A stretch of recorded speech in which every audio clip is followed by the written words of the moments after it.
All right, so welcome everyone. Mitch Cohen, Chair of the Northborough Select Board. 6:40 p.m. We're here for a special Economic Development Committee or Economic Development Initiative meeting.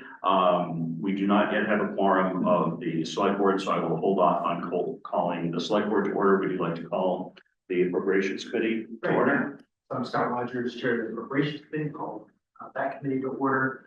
And then since we're hybrid, we'll do a roll call. I think it's a good idea. For that, so Jeff Bank here, Joe Frankel here, Terry Halloran here, and then Tim King. Here. Excellent. And financial planning? John Rapp, the Chair of the Financial Planning Committee. I call the committee meeting to order.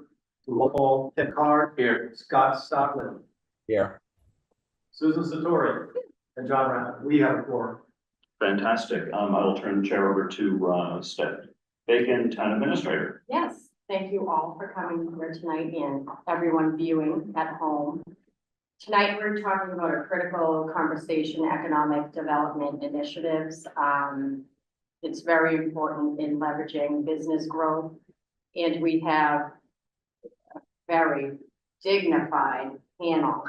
We have a neighbor of us from Marlborough. She's the name of the company is Marlborough Economic Development Corporation. And she's going to share firsthand how tax incentive funding has played a key role in Marlborough's economic success. So we have firsthand examples, which is amazing. And we have Rob Anderson from Mass Development, who will introduce us to Property Assessed Clean Energy, which is called PACE, the PACE program. It's an innovative incentive, supports businesses in financing energy efficient improvements, ultimately reducing costs and promoting long-term sustainability. And finally, we have Kevin Kuros from the Mass Office of Business Development, who will walk us through the Economic Development Incentive Program and provide an overview of tax increment financing, which are powerful tools that can help stimulate business investment in our community. And we'll have Kevin kick us off tonight. Thank you all so much for coming. Stephanie, thanks for having us. Do you want me to stand or should I speak from here? Stay right there. What works best? Yeah, Right, just fine. It's a little cramped otherwise. Yeah, no, that's fine. Is it possible to bring the slide set up though, so I can? I'm gonna get up for you. Sure. Perfect. Yeah, let's do that right now.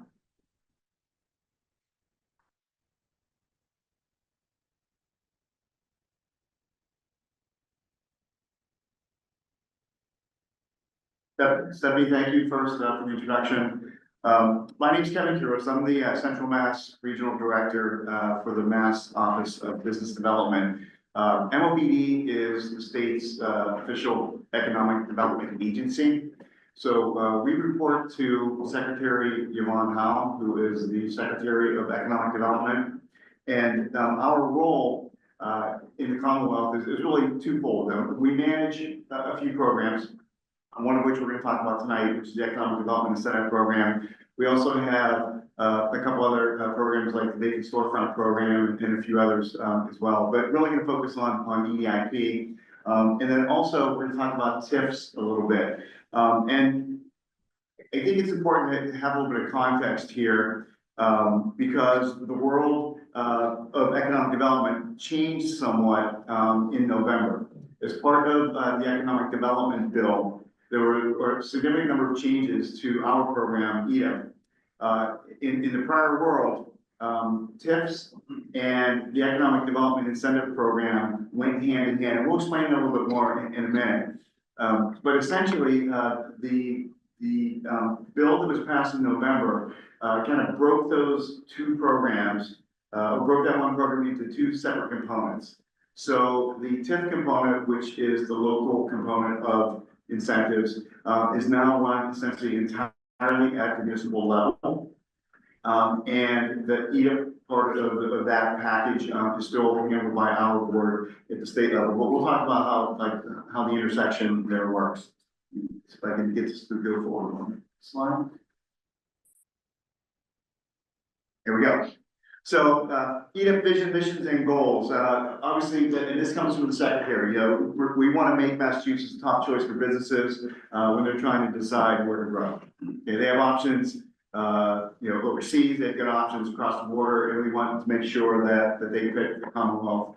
So, part of the objective of the EDIP program is to foster, capital investment from businesses into the communities in which they locate, and then also to create jobs. Okay? And that really is, the gotcha there is, we want businesses to bring jobs and people. I mean, capital investment in people, okay? We love an environment where the community also gets involved, perhaps with some property tax incentives. We'll talk about that in a second. And then the third party to this, three-way relationship, is the state with economic development incentive program credits. So, it's super important to understand the TIP program. This has existed in a number of different forms over the years, for decades now. Communities across the state, some choose to participate in it regularly, and you'll hear from one in a few minutes here, who's really leveraged the tool quite heavily over at least in the 6 years that I've been working for the Mass Office of Business Development, and I think quite some time before that. But it's really important to understand what a TIF is. The acronym, first of all, is Tax Increment Financing Agreement. Okay? And essentially, what it is it's one of the few levers that a community can pull from an economic development perspective to incentivize a business to locate in their community rather than some other place, either in-state or out of state. And here's the way it works. I think this graphic is relatively simple to understand, but let's talk through it step by step, okay? Let's assume just for a second, for the sake of argument here, that there is an existing building in your community, okay? And you collect property taxes on that building. So if you see in the graph here, that section number 1, the light blue at the bottom there, that is the property taxes that you're collecting on that property on an annual basis, right? Quarterly basis.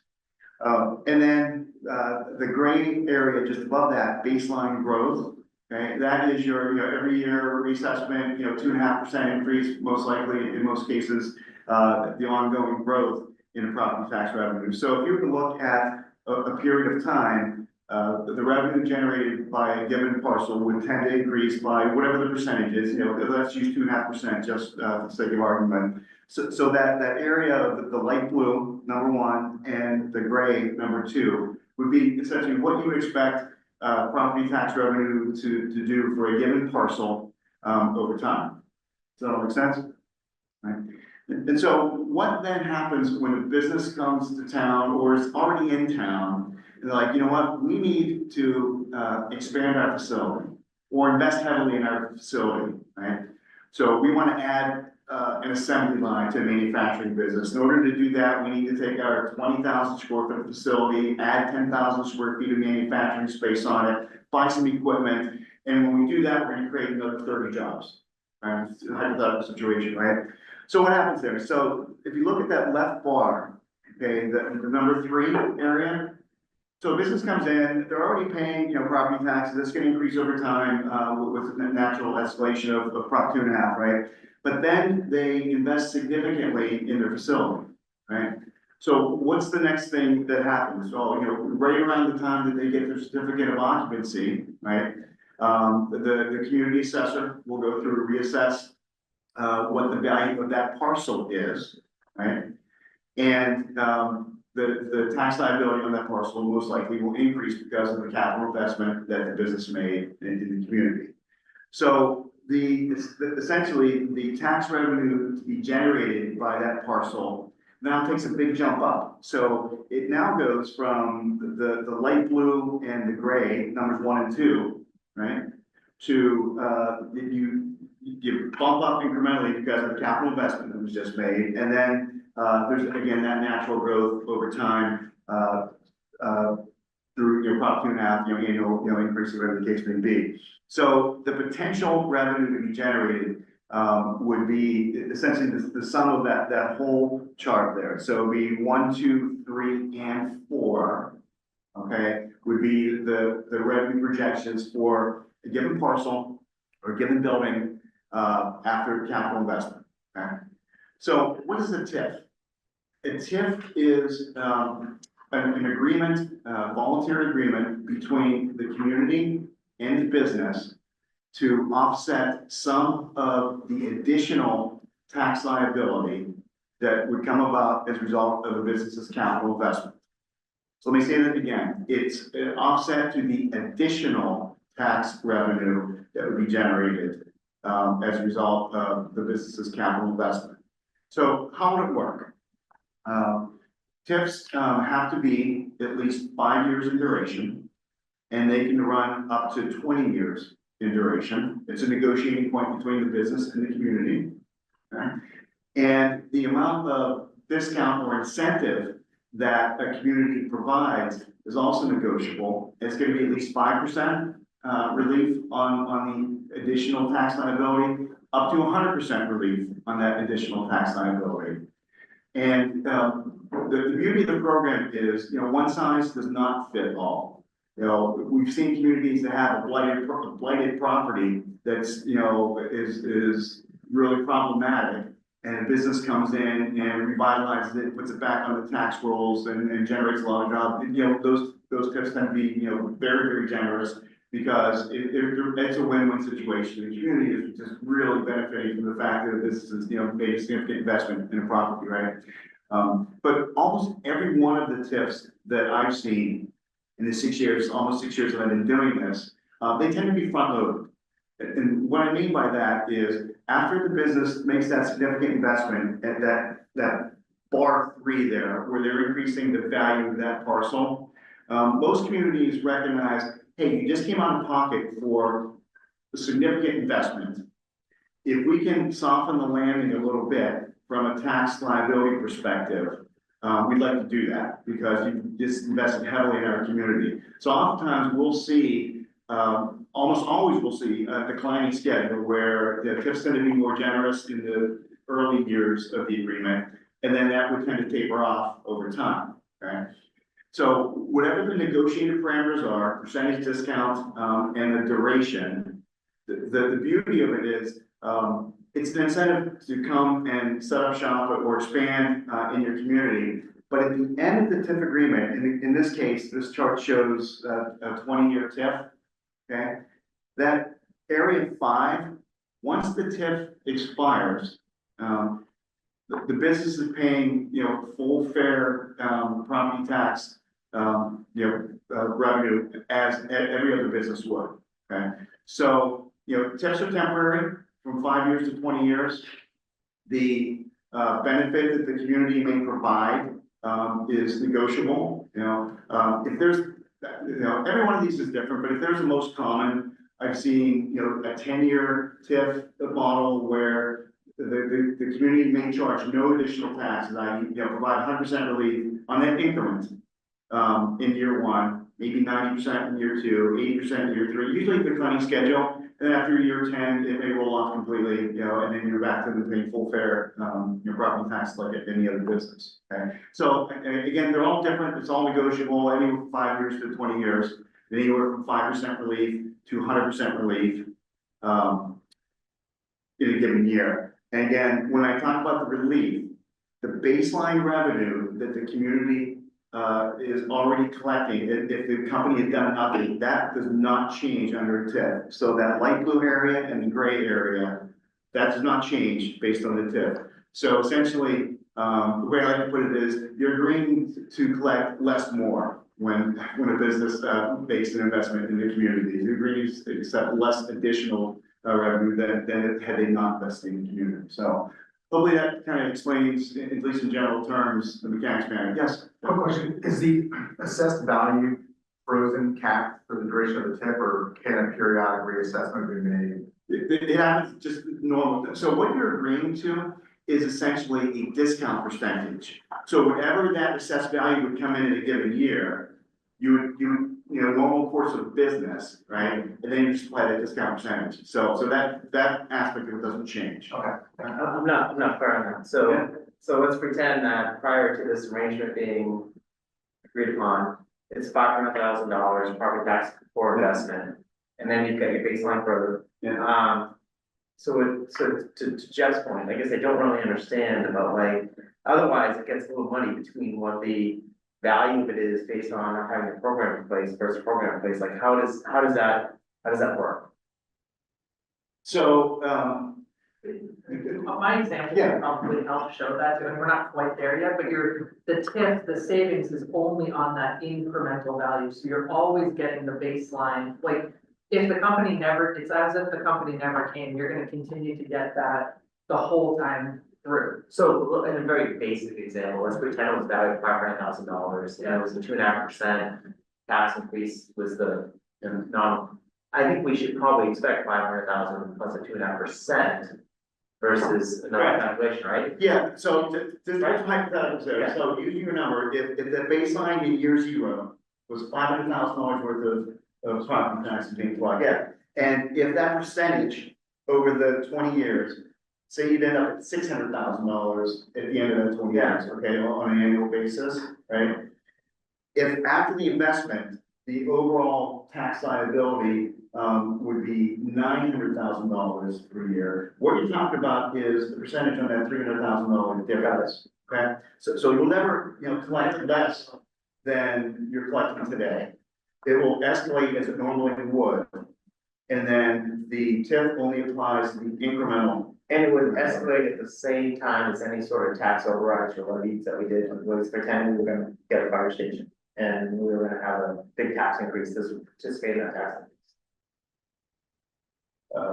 Mechanics on that, I'm not. Like, what if there was something that was like, it wasn't just sort of normal course, but like, okay, like, would it participate in the same sort of, tax increases that weren't just the 2.5%, but like would be, I guess my most basic way I can say it is like, it would be on the same average of the tax increases across the rest of the other You're businesses. gonna take a property as you normally treat every other property in town, you're gonna continue to do your reassessment every year, or whatever your schedule is, that you do your reassessment on. And then, you'll basically it's subtract out the baseline, and then whatever the discount percentage is gonna be calculated on that. So it's business as usual relative to the process you would follow for every other, aspect of taxation in town. It's just on that increase. It's just on value. it's just on income. So just to And follow up, incremental value has to happen too, right? So, they have to be making the investment in order for them to actually receive any of we call it savings, right?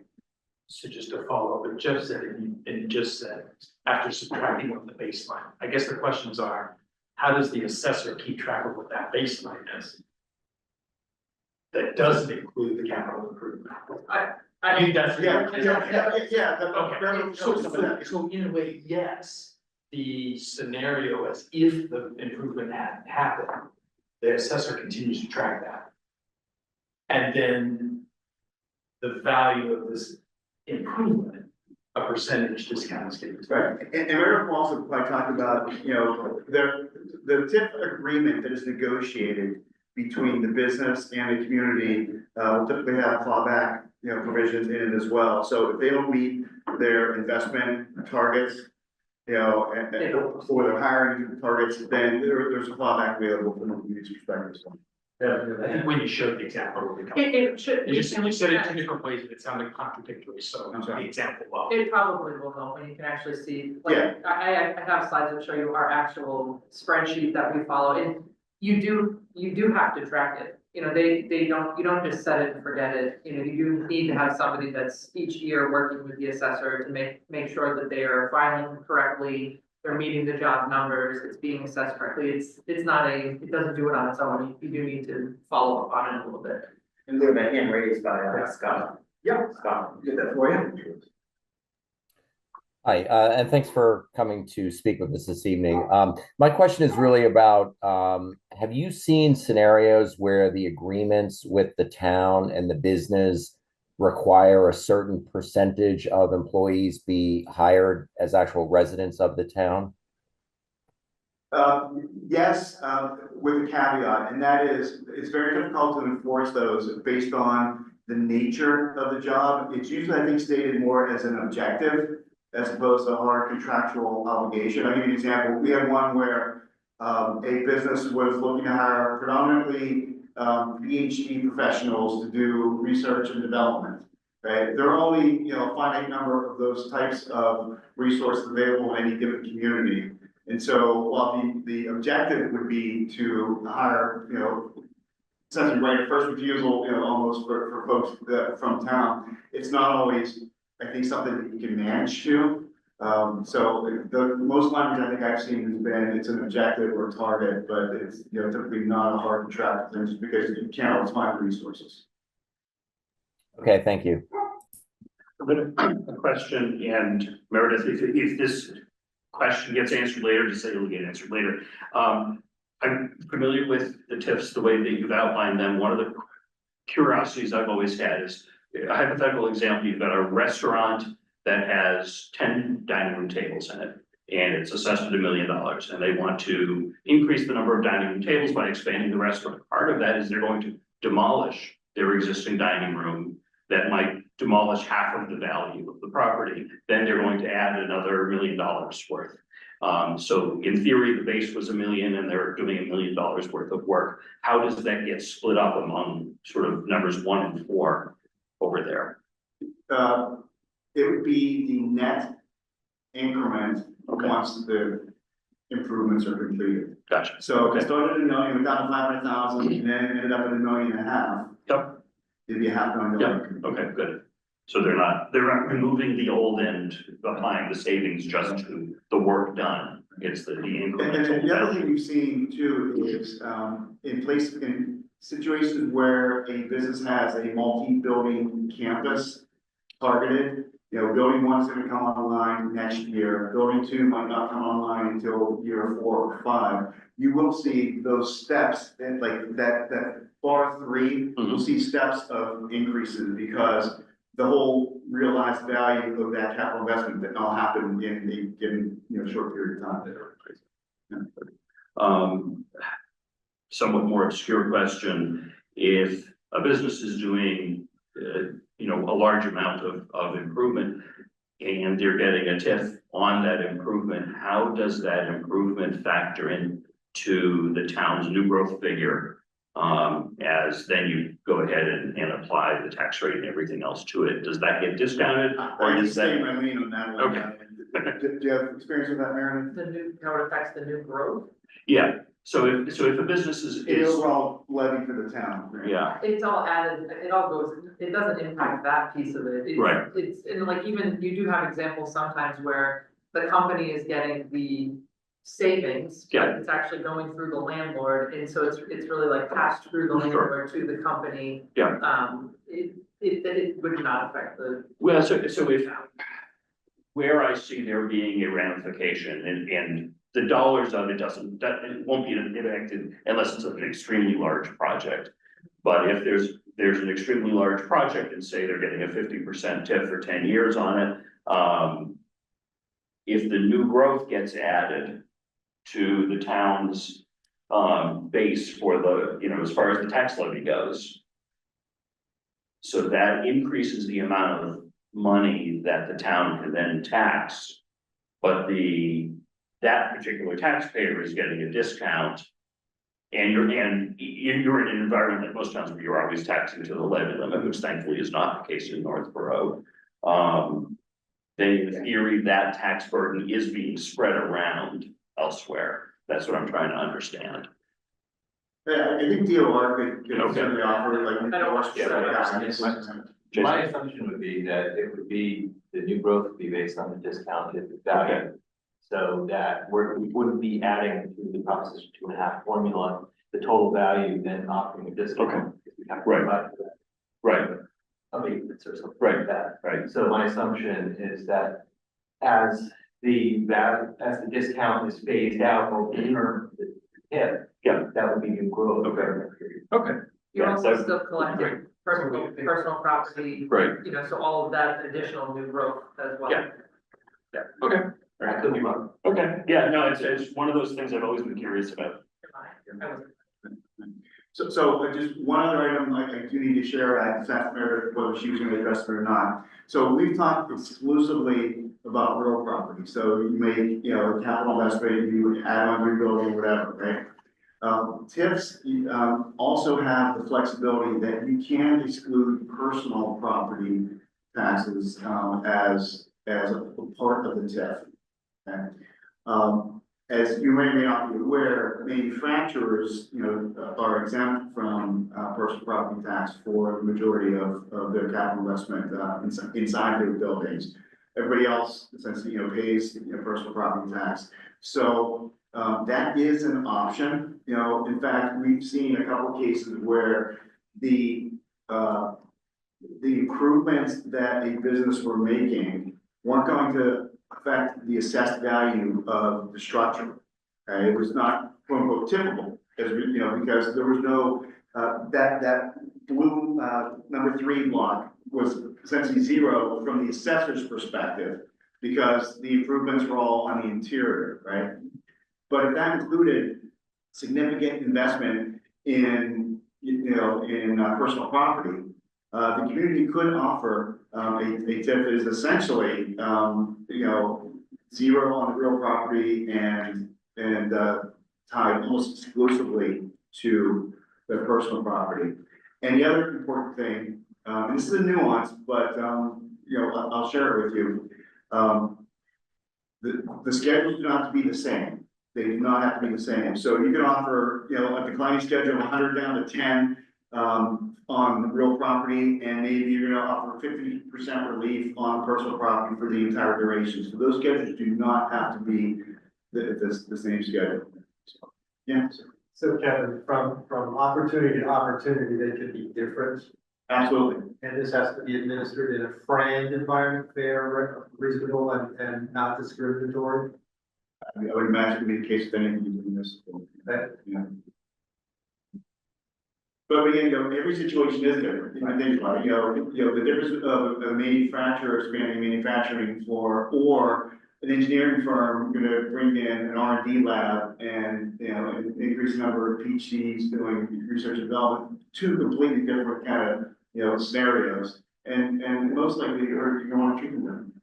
But those would not affect the assessed value of the property, would they? They may or may not, depending on, we always advise communities to use, past practice as far as what is going to, ratchet up the assessed value of the parcel, we've seen scenarios where someone took what was a warehouse, turned it into an office building. Well, all that interior build out does increase the assessed value, because it was just 4 walls previously. Yeah. So again, everybody's different, but we always just recommend that communities use kind of, prior practice as far as what they would normally do. Are any of you covering the process for negotiating and approving a TIF? Okay, I mean, I know we're different town versus city, but I can tell you how we've done it. okay. Yeah, I think that would be helpful for all involved to know who has a role at what level. It involves both select board and town meeting and, input from your boards in the process. Okay, thanks. Okay, move on to the next slide. Everyone ready? Okay, great, thank you. That's gonna work. Yeah. Yeah, just give me one. What's that? Okay, so I mentioned there's some changes in the November Economic Development Bill, and primarily around making our ability to award state credits a little bit more flexible. Okay, so we've done a comparative analysis versus other states. And we wanted to make sure that we are able to offer state tax credits to incentivize, investment in our state. And let me give you a perfect example. We pride ourselves on being innovation economy here in the Commonwealth, right? All the universities and we foster and develop so many new products and technology, whatever. And what you often see are businesses will invest tens of millions of dollars in R&D and development of a product, and eventually they bring it to market, right? And so when they bring it to market, our credits previously could only be used to offset 50% of the tax liability that they owe the state, okay? So, if you are a startup or bringing a product to market for the first time after $10 million worth of investment, it may be years before you even have tax liability to the Commonwealth. Right? And so us offering a tax credit that would allow a business to offset 50% of their tax liability, but they have no liability, is not really a value to the business, right? So they most likely, they would consider looking to another state that could offer them actual credits. Sorry, you're talking about pre-commercial revenue companies. Well, in this particular instance, right? I have my Northport hat on, I'm trying to fit into like my town and where you're talking. Yeah, sure, yeah. Yeah. But I just wanted to just give you an example of the Yeah. context of why we made some of these changes to the program, okay? Yeah. So the challenge was, you had a business that, had some tax liability. The credits that we would award would almost always be tied to job creation. So we will give you $10,000 or $15,000 per job created, to help a business offset their corporate tax liability that they owe the Commonwealth. But prior to the changes, they can only use that to offset 50% of their liability. So we gave them $1 million of credits, and they had $500,000 worth of tax liability. Those credits on paper were only worth $250,000, so they can only use it to offset half of their tax liability. So what changed in the legislation was, our credits were converted to what are called refundable credits, and those are as good as cash. So if we were to offer a business $1 million worth of tax credits, they're gonna hire 100 people with $10,000 per job, so that's, they would have $1 million, right? I'm sorry, my job's zero, but in any case, we're gonna offer a business, $1 million for tax credits, and they only had $200,000 worth of tax liability because they're just getting up and running where it gets to be. They wouldn't get a check back from the state for $800,000. That's why it's called a refundable tax credit. So it is as good as cash.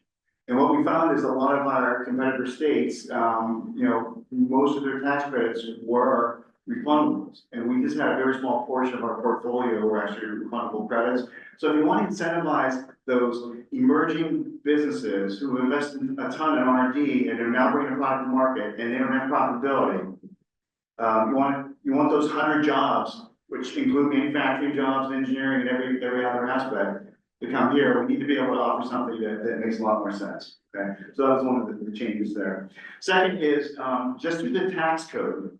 Manufacturers can take what's called a 3% investment tax credit. It's not a programmatic thing. They just attest to the fact that we've invested X amount of money in building out our manufacturing facility, and they take 3% investment tax credit there. Previously, a business cannot take advantage of our credits for job creation and the investment tax credit through the tax code at the same time. They had to choose either or. So we would always get to do these back of the envelope calculations. If you as a business were spending a lot of money and only hiring a handful of people, we would recommend they just go through the tax code and take advantage of the 3% credit. If they're investing a moderate amount of money, but bringing on a lot of people, and since our credits are tied to job creation, it'd be more advantageous for a business to come through our program and not take the credit through the tax code. The change in November says that they can do both. They can take the 3% investment tax credit for investing in their facility, right? And they can then accept credits from the Commonwealth for job creation. So that was also very important kind of change. Again, Two questions. So when I look at the purpose of the slide that we're trying to land, it is, one is, if you're a startup nation and you're trying to do something cool, there's good stuff here. The second is, if you're making stuff and there's something good here. I should just think of manufacturing and startups on this slide. That's it. not necessarily, no. Give me an example where I can think about that one. Yeah, Restaurant, boutique, a bank branch. I'm asking. yeah, sure. An R&D facility. Someone's gonna build out. Someone's gonna build out an R&D facility. Yeah. Where it's gonna, it'll become whatever, an engineering hub or something like that, right? They're investing a ton of money. But John says a flower shop, does a flower shop fall into this? It could, I wanna be practical. Yeah, no, I mean, the mechanics of the process, in order to get state credits, they need to come to our board. We've got a pool of credits that we manage through the entire Commonwealth, so, part of the message is, there needs to be compelling story for us to. Right. restaurant, a flower shop, those maybe not as compelling as a startup company that's gonna do the things you mentioned, or manufacturing. We typically deal with companies like the life sciences, Yeah. that type of biotech. Sure. Right. You know, those are the ones. Marlboro has a ton of money that's on that. Yeah, I mean, for us, at least, those are the ones that we consider for this type of, partnership. Yeah. You know, they're gonna be making a significant capital investment, it's gonna be a significant number of jobs. You know, keep in mind, it's a choice, we don't have to do this, so, you know, we decide, do we wanna be incentivizing a flower shop or a restaurant? In Marlboro, the answer would be no. Yeah. We would save this type of a tool for the larger, the big fish, whatever they call it. Yeah, And, you know, it's a great, yeah. And I think that the important distinction here is, I mean, right now we're talking about states credits on the back end for job creation as opposed to the TIF component. So I think, you know, Mary was speaking more towards, you know, when does Marlboro typically offer a TIF to a business? What I'm saying is, you know, our credits are available, you know, essentially for, you know, any scale business, but there's gonna be compelling, you know, reason for us to want to incentivize a business, because we do have a limited pool of credits that we have to manage for the entire state, you know. Our board historically is not awarded credits for distribution center jobs, for example. Okay, with the rationale somewhat being, you know, most distribution centers, a company will look at their distribution network, figure out where they've got some white space, where things aren't covered, and they're gonna put a facility somewhere in one of these 2 or 3 towns in this area because they need to distribute to certain areas. So you're, I'm getting run from that, right? As a citizen, and as a financial planning member, but Amazon, you know, now you're good. Yeah, we. Yeah. Yeah, I agree with that. But again, that's a crucial decision that the community Right. needs to make though, They do. because, I'll give you an example, Charlton, and Amazon built a 2.4 million square foot facility there, it's gonna hire 1,000 people. Yeah. There is a lot of value to 1,000 people coming into town and shopping at restaurants and filling up their cars and building homes and everything else in the community. So they did offer a very significant TIF. They also, you know, negotiated with Amazon for a community support agreement. So essentially a lot of the TIF relief came back to the city in the form of, you know, whatever. And that's smart investment right there, 3 hours too, but that's smart investment, you think of that, right, and you think of Northborough, a sorting center, no jobs, just trucks, just traffic, just bad community, and just a different mindset, right? Yeah, exactly. And that's what you really need to address each one of these on its individual merits. There's no Yeah. one size. Yeah, there really isn't one Super helpful. right? Yeah. But what I wanted to really point out here though, which is why, I highlighted this one section in yellow. Even though in the private world, in order for us to offer state credits, we had to have municipal involvement in order to do so. And there are some communities, for example, that have just never participated, in the program, not because there weren't opportunities to, they've just made a strategic decision that they were never going to offer a TIF, okay? And so in cases like that, we had a great business, willing to invest, you know, a lot of money in a community, and we couldn't award credits on the back end for job creation because there was nothing the community was either able or willing to do. Sometimes there's nothing they're able to do. If they move into an existing facility and just, you know, move their jobs into the facility, there's no TIF possible, right? So we had some of that. So the other change was by severing the dependence between local incentive and the state incentive, it allows us to be more, you know, responsive, I think. But the key point and why I highlighted it here is even though, the municipal involvement is discretionary, our board is taking the stance that they are going to factor in whether there is municipal support for the project as they determine the level of state credits to award. So, you know, in essence, you know, our board is more likely to be generous, more generous with state credits if we see a 3-way partnership between the community, the business, and the Commonwealth, as opposed to just the Commonwealth and the business. So even though we're no longer gated by whether or not the community does something, the level of incentive that our board is likely to present is that's one of the influencing factors is the community on board with this as well. That sends an important message. The community wants this, and so we should want it as well. Kevin, can you go back one slide? Sure. I had a question on the very last item. Yep. Municipal autonomy. Yes. I like that. In my prior life. I Yep. negotiated some tips in another town, and we always had to seek state approval Yes. on that. And it sounds like that's gone now, that if we decide. what we- Exactly, right. Yeah, It's there. the process, and I'm sure I remember the process used to be, you negotiated a TIF agreement, so your town council would draft a TIF agreement, you would either go, directly to the business, or in the cases where the property owner and the job creator are separate entities, which is at least 50% of the agreements we do, I mean, that's very common. All three parties have to agree to the TIF agreement, right? Once there's agreement at the municipal level, it then would have to come to our council for review.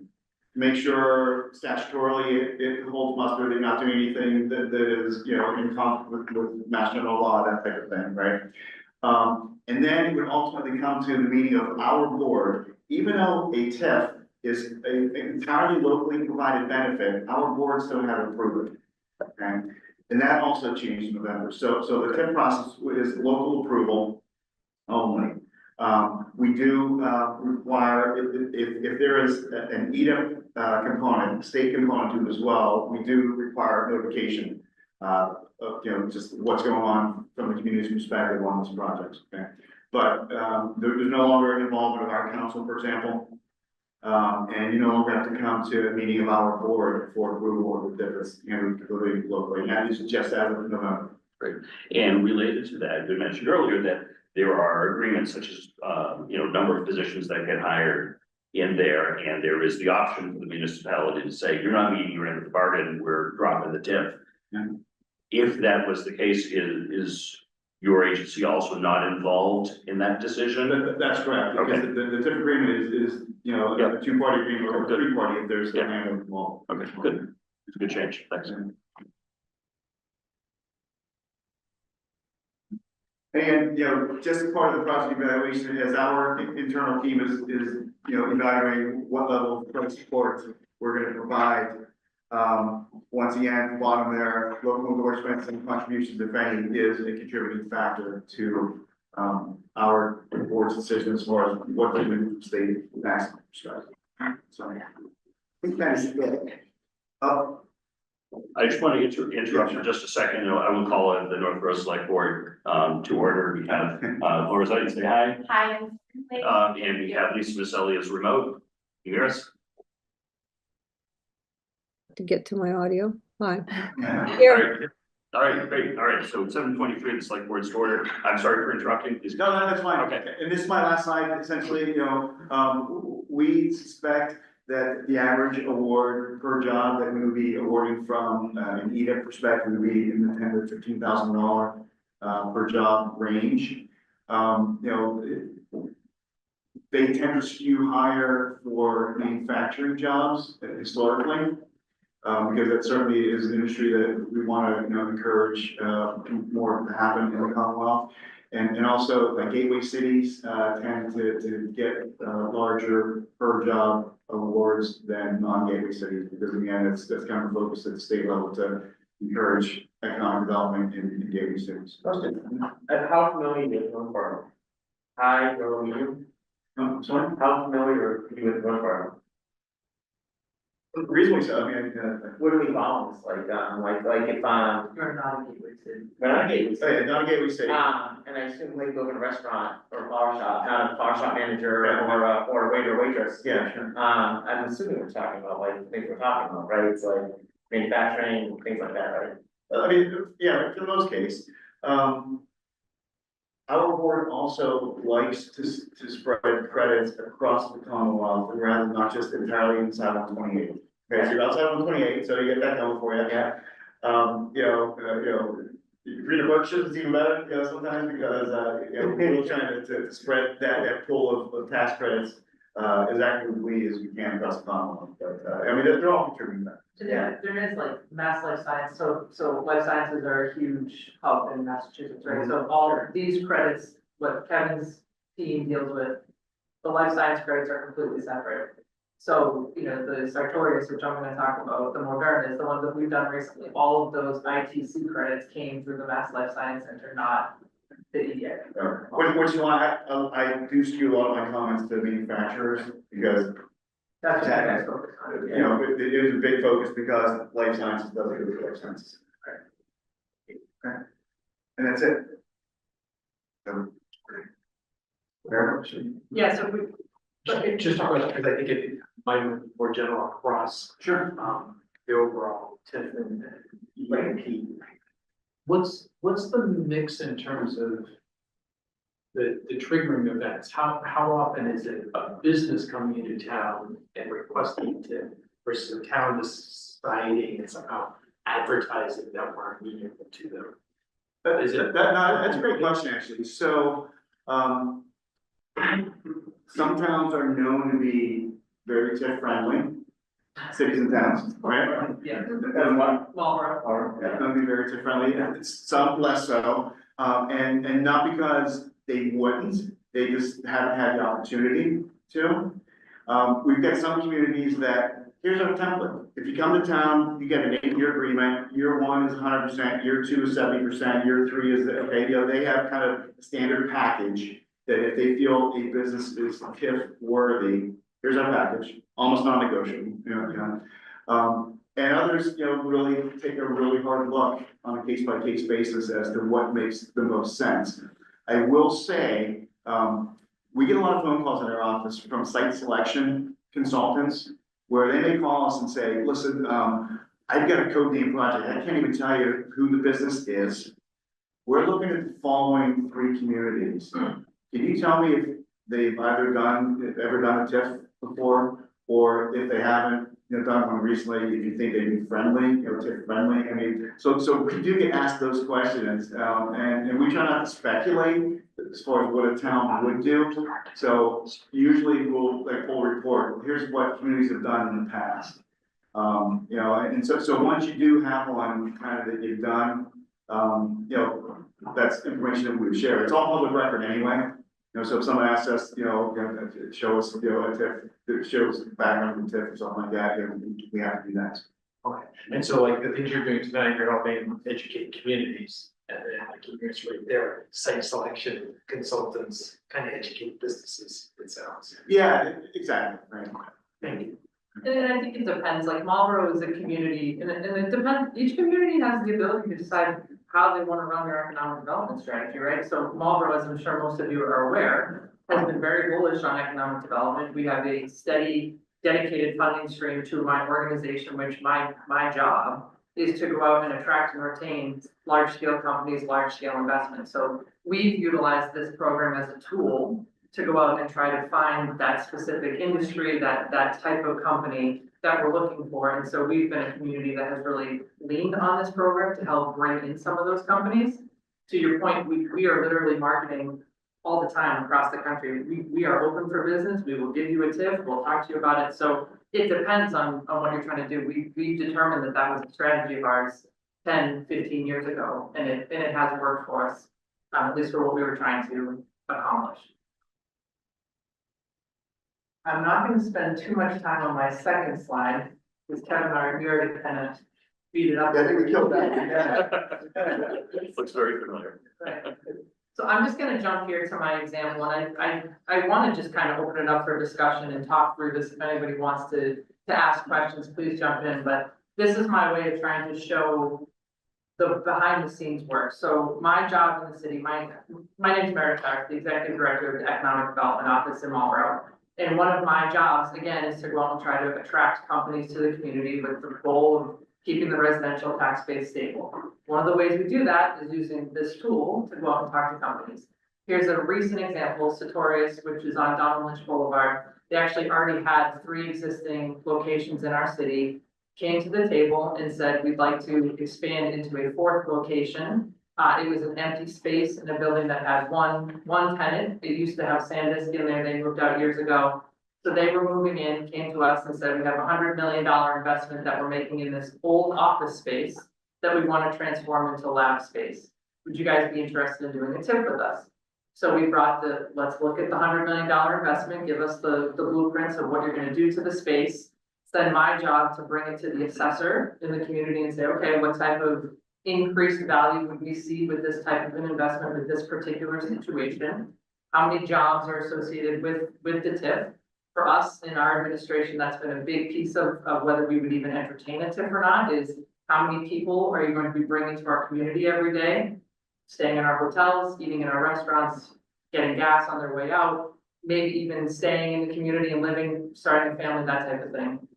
So then, once I get the number from the assessor on what that increased value is, I then go to my trusty spreadsheet, plug the numbers in, and we're able to kind of look at, you know, what are the taxes we're getting today versus with the increased value, what would the taxes be that we get at the end of the TIF? So if we want to kind of just walk through this a little bit, so the base year, and again, these are all estimated figures that will fluctuate because each year, we can't determine what our tax rate is gonna be, that's gonna change. And the assessed value is going to change, but we're using just static numbers here to give ourselves some idea of what it may be.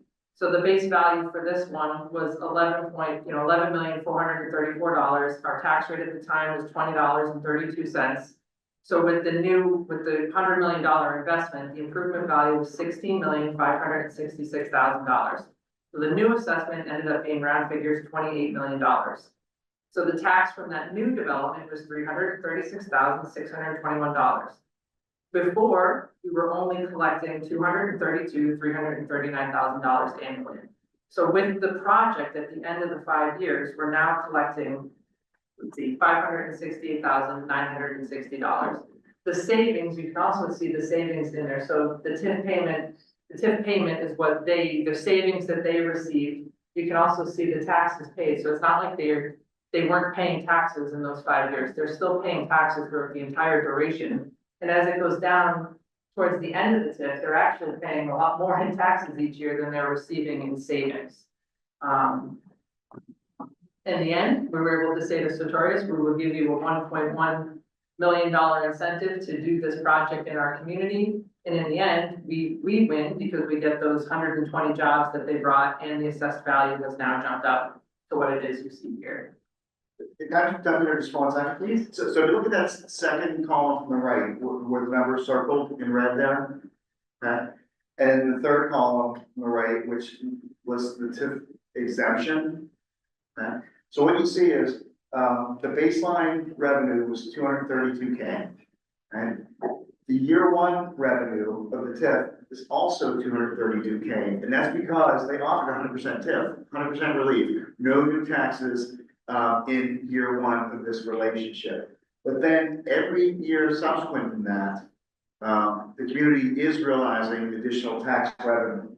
You know, culminating in year 5, where the business is only getting a 20% rate, and they're now in year 5 paying $501,000 in taxes as opposed to the 232, which was the original baseline. So I just wanted to maybe just point out some of the mechanics of the spreadsheet so that you know, like, understand what you're looking at. I think, so Mark, this is a great example. I work for a Marlboro-based company, and Marlboro's been an awesome partner, so I've seen it, it's awesome. But when I think in Northborough, I don't know what level of diligence you've done, but how do we think about our town? Like, we're not a city, we're a town, but we actually have, like, we abut cities. Yeah. And we've got this interesting dynamic on borders. Like, are there things you've seen? Like, is there anything interesting? So yes, and one of the reasons that I'm here tonight, happy to be a friendly neighbor, but you know, we're also, as I said, Marlboro's been very aggressive with economic development over the past 10, 15 years. I've also been with the department for 10 years, so I've seen a lot of change in that time. We're running out of space. So, you know, it gets to a point where we're saying, okay, what about our neighboring communities? Because even if a company, if I'm out, one of my initiatives throughout the year is to go out to trade shows across the country and try to attract companies to Massachusetts, but specifically to Marlboro. I'd love for them to land in Marlboro. But if I don't have a place for them to go, and you do, that we still win from that, because the people that are coming to that business every day, they might not be in Marlboro during 9 to 5, but they might cross over and stop and get a bite. So super well, they'll still do stuff. So you've got all the hotels in the area. Absolutely. Yeah, we don't have, Right. Yeah, no, and I love that. And I think about like our build out and where we are today.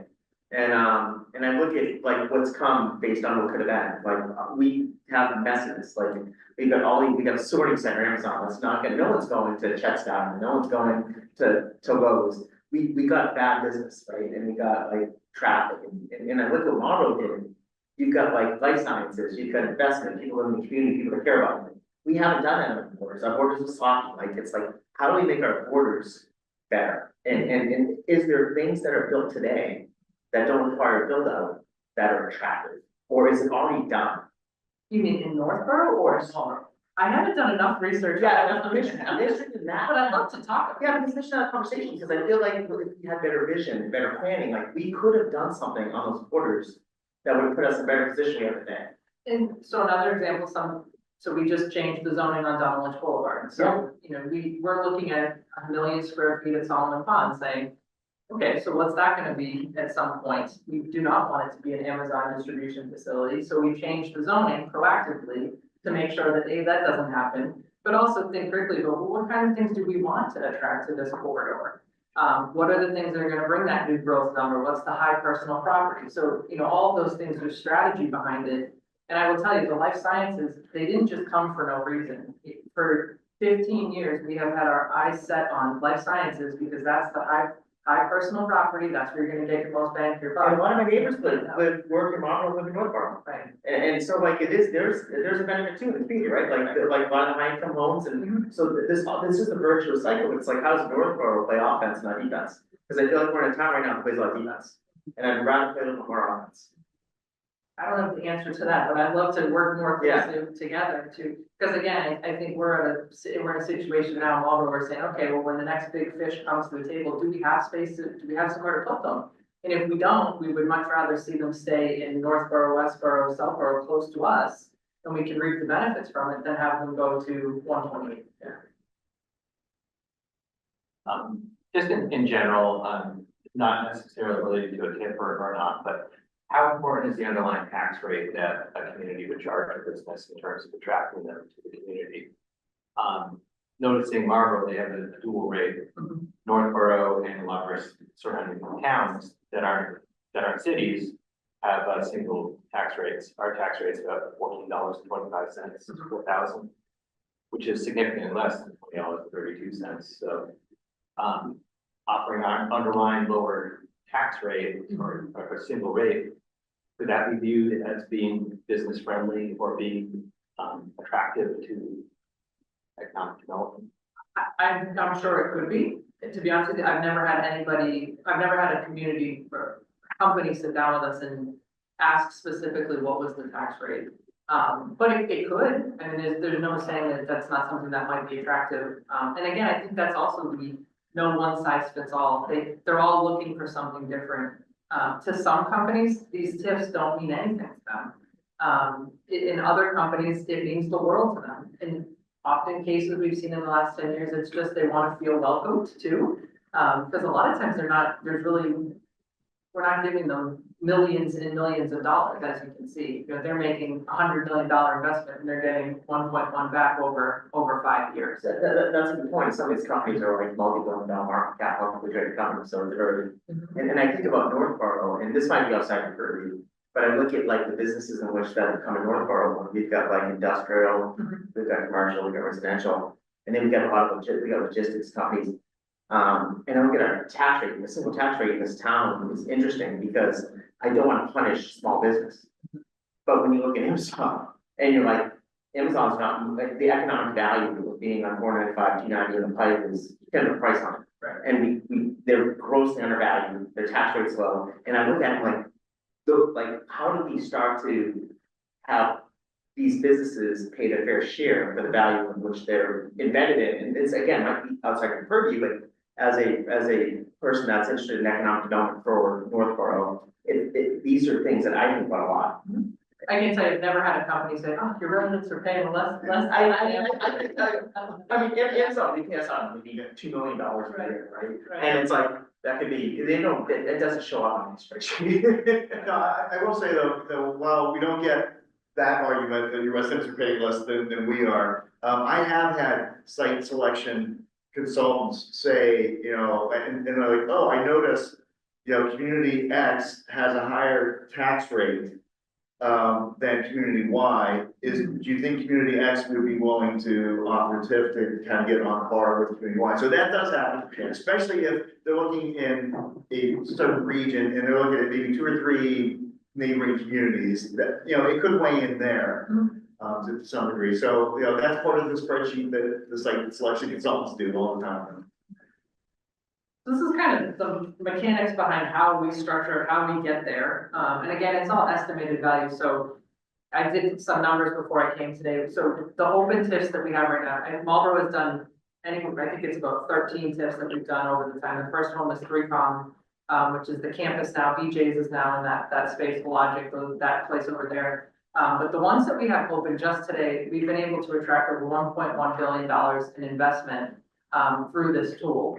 And a lot of them will give us this estimated, okay, we're gonna have a $30 million investment, but then when you actually track it, and again, to your point, there is someone actually physically tracking, did they meet the numbers, did they do what they're supposed to? That's in Marlboro, that's me. I've been going back every year, making sure that they're doing what they're doing.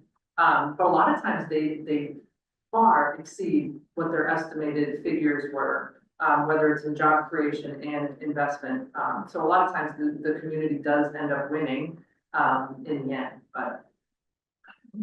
Question is, as part of these TIF agreements, do you ever ask for ancillary investment? You know, please build a sidewalk that's over there. Maybe it's not right in front of their building, but it's in the area, or rehab a playground or something like that. We can't do that with the TIF program. Right.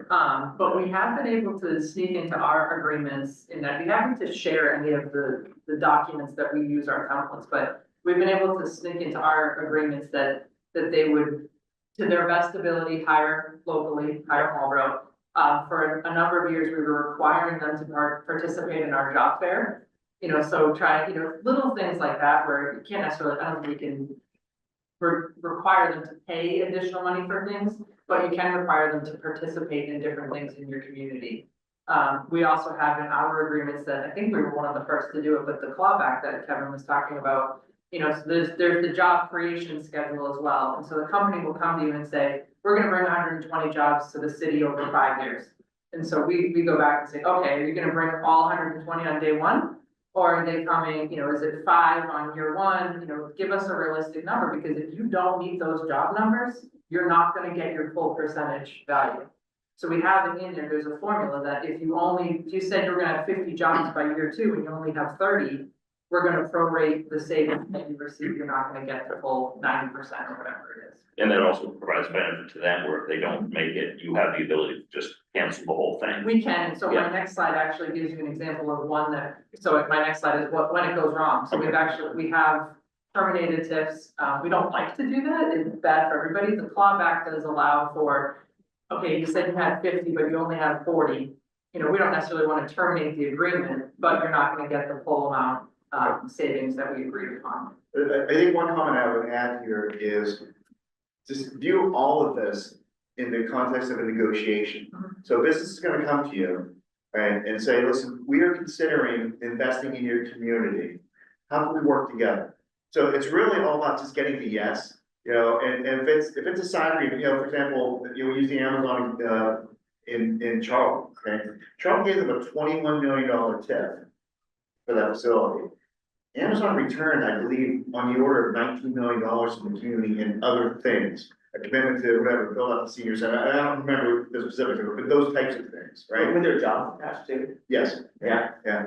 So, You can do it through a special permit, like you, or not even special permit, but it's a separate agreement. It can't be part and parcel to the TIF agreement. It's got to just address these terms. But there's like a community support agreement. So again, view that all in the context of the overall negotiation that you have with the business. It's a package, right? It's a package, right? This is not an entitlement program. It's a negotiated, agreement between a business and a community that, you know, hopefully creates a win-win for everybody. Mitch, some numbers. Okay. I asked Diane to get some numbers on the number of new business accounts in the last 5 years. Yeah. Listen closely to this. Average number of new business accounts, 48. I'm assuming 82% of them are brick and mortar. It takes it down to about 30 on average. And that could be anything from a flower shop, a bank branch, a car dealership, whatever. I'm not getting into specifics of that, but about 30 on average in the last 5 years. do businesses in town. This is not too scientific. And so we reserve the TIF program for, again, I use the term the big fish, right? So that's and they have to be triggering that assessment change to even qualify. You know, so we also have, so MEDC, Marlboro has another suite of incentives that we created through our organization that are for the flower shops, for the restaurant, people receiving grants, you know, up to $50,000 to get those types of. How do you fund those? Say that again? How do you fund those grants? So those are through our organization. So my organization's a nonprofit. We're not technically part of the city, but we're funded through city tax dollars. Local option hotel tax. Those 10 hotels in Marlboro, that Okay. local option is going towards economic development. Remember, like, Flying Dreams had another, like, that was part of it, right? Like, the previous owner, current owner, that was like $50,000 grant, to help them going. Correct, and that was through our organization. So when we go in front of city council every year, we have our budget, you know, our operations, our administration, but then we also have what we call our toolbox programs. Yeah, And the council allocates funds specifically for small business incentives. so those are, to me, like, I mean, we're trying to block, right? So it's not, we don't have economic development committee, we see Westboro, they're doing good stuff, Yeah. and Northborough's got great bones, it's like, how do we do it? And, those are things that are kind of exciting, right? It's like, how do we get like the businesses we want, the locations we want, wanting to try to, and how do we make Northborough easy to work with? Like, those are like the themes, right? Yeah. And so when I hear like a $50,000 grant for a small company that, to your point, you talk about like your three pillars, you got community is one of them, right? Mhm. How do we get those business in the community one? When I hear these big programs, I think they're super exciting. I just feel like Northborough is kind of like, we've got limited cards to play. Yeah. And, I mean, no one's gonna, I don't know if any new construction in Northborough or built life sciences building. It's like, what existing inventory do you have today that can fit our needs as a business coming in? And so when I think about what I get excited about in terms of our future growth is it's smaller scale, the $50,000 for that business we want, location we want, that can help revitalize the town. And I'd be happy to come back anytime to share about our toolbox program. So that was something we started about 10 years ago. And the whole idea was, okay, if a company's coming in that doesn't necessarily trigger this assessment change. Yeah. We still want to help them. We still want them in our community. So how do we do that? And so we created our own set of programs. We have, you know, a storefront beautification, rental assistance, you know, those types of things. Like what you've done where like Flying Dreams and that strip is great, like you've got a look and feel, you've created something and Obviously, it's the vacant storefront program for one of those as well. I saw that, and like, it's still city versus town, so we gotta figure out what Yeah. works Northborough versus what you do in Marlboro, but those are the themes that could help with what our sort of aspirations for our master plan. Like, it's like, how do we make this all come together in a way that makes Northborough feel more like, you know, just give that look and feel Northborough that you aspire to. But yeah, if you wanna look, town to town, sit down with Westboro, talk to them about some of the things they're doing. They have a pretty neat concept. They have a couple town-owned billboards. And the revenue from those billboards goes into an economic development fund that they use to offer micro grants to small businesses. Really cool idea. Only community that I'm aware of is doing that. So that's innovative. It's a steady revenue stream. They know they're gonna have money coming in every year. Oh, by the way, the advertising rates probably increase every year by 2.5%. I'm joking. but- To your point though, and this is the core It's thing. thinking outside the box. It's mindset is forward thinking, and if you think about it, like Will at Cold Harbor, like when he's back in the garage. They had a person that was there helping him make things easier, give him a repair license for a day, do these things, now he's got his box store at 9. But like, how do you do those things? And I feel like, well, why can't he, Will lives in Northborough? I'm like, why can't you use Northborough? It's like, Northborough's too hard to work with. And like, I think we have to figure out how we're not that.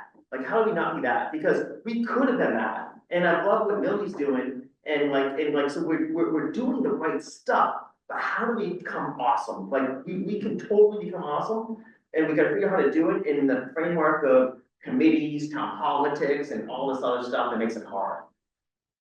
And I think, just like every project's different, every community's different too, so Marlboro, we've got 11 hotels. So this idea of the local option hotel tax going into economic development makes sense, right?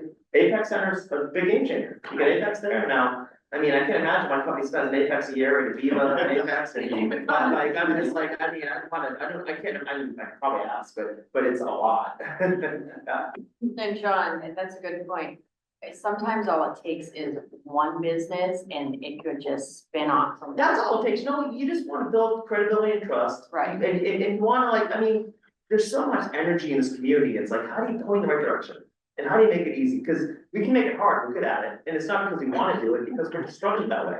Yeah. And so for me, like, I get excited about that stuff. Yeah.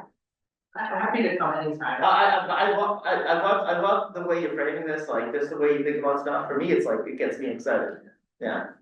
Yeah, I Sure, please. like ask, because some of the inhibitors for us are getting that excitement. So all too often, an individual project is proposed and the abutters will rightfully talk about the impact to them. Sure. Of course, they go back to GK, often will react to the petition rather than the policy. Yeah. I don't have any advice on how to overcome it. I just said to Rob joking, I said, I think I'm ruined now because of the city form of government that, you know, we don't have town meetings. So I don't, it doesn't fall on deaf ears that, like, we have 11 city councilors that are well educated on tips, that understand how it works, and those are the ones that are voting on it, you know, and it's not a town meeting, so I get what you're So saying. that's kind of what, that's Yeah. one area that we need help with, is how to. And that's a key align point, the residents, towards these. Yeah, and that's why we're having Which that is meeting. kind of part of. the- Because should something come together that maybe even this April's town meeting might have an article on a TIF. I wanna make sure, and we wanna make sure that as many people as possible are educated in the process. So we can branch out and be ready for that. Yeah, that's a really important distinction too, is, Meredith City Council meets every other week, right? So in order to do the blocking and tackling associated with, do we wanna do a TIF? Okay, that's the first vote. Then the next vote is, well, what type of terms? They go into executive session, they start negotiating what do we wanna do. But those happen like every 2 weeks, right? Your select board probably meets every 2 weeks as well, right? But the legislative body is town meeting, so to ultimately approve that agreement, it's gotta go to town meeting. If you have a fall and spring, that makes it a little easier, if you only have 1 a year, then sometimes you look at doing a special town meeting. So, we at MOBD have to deal with this all the time, where we need to explain to a town that ultimately the TIF agreement would need to be approved by the legislative body, which in a town is town meeting, right? And so you need to kind of do right to left planning as far as how quickly, you can move on these things. So it's gotta be, it can't happen by happenstance, you really have to have a strategy. And then, do you guys have 1 or 2 town meetings here? Currently one, we're talking about adding a fall, but right now it's April. But, we have seen situations where communities have done a special meeting just to take up a TIF because it was of significant economic, impact to the community. So you're saying that would have to be brought to town meeting on a TIF by TIF basis? Yes. Each project and Each project. And you don't have to bring the final agreement, but you have to bring, you have to approve Correct. some framework. The town meeting warrant article, Yep. can take one of 2 forms. One is approve a TIF for company X at the following schedule and percentages.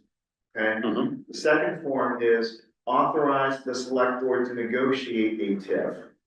Okay? We always recommend the second form, assuming you've got a trusted select board, that the community has faith in, you're elected for a reason, right? I think the worst thing that can happen is to negotiate TIF terms on town meeting floor. We've all been there, where budget line items were moved around, I live in a small town as well.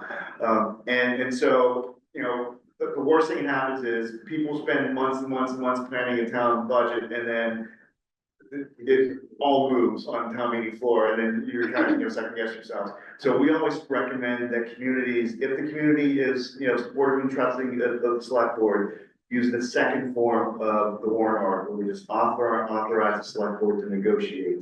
And I will say, companies that are making this type of investment, time is money for them to, just the idea of having to wait 6 months for a decision, they'll just move to the next, they'll move to the Right. next. Yeah. And then just one thing I just wanna make sure I remember to say, so the reporting of it too, is a lot of times our residents will say, well, okay, so we give them this tax agreement, and then does anybody talk to them again, or who follows them for 20 years, right? They are required to file a report annually with Kevin's organization with MOBD, which then gets kicked over to the municipality. And again, I'm the lucky one in Marlboro, but we literally go through every year and make sure that they're meeting those numbers, that the investment level is there. So again, it's not a set it and forget it, but somebody does have to track it, work closely with the assessor's office to make sure that the TIF is being distributed appropriately. But those reports are there to kind of help give a framework around how that works. Any more questions on this one? And then I'll move to my worst case scenario slide.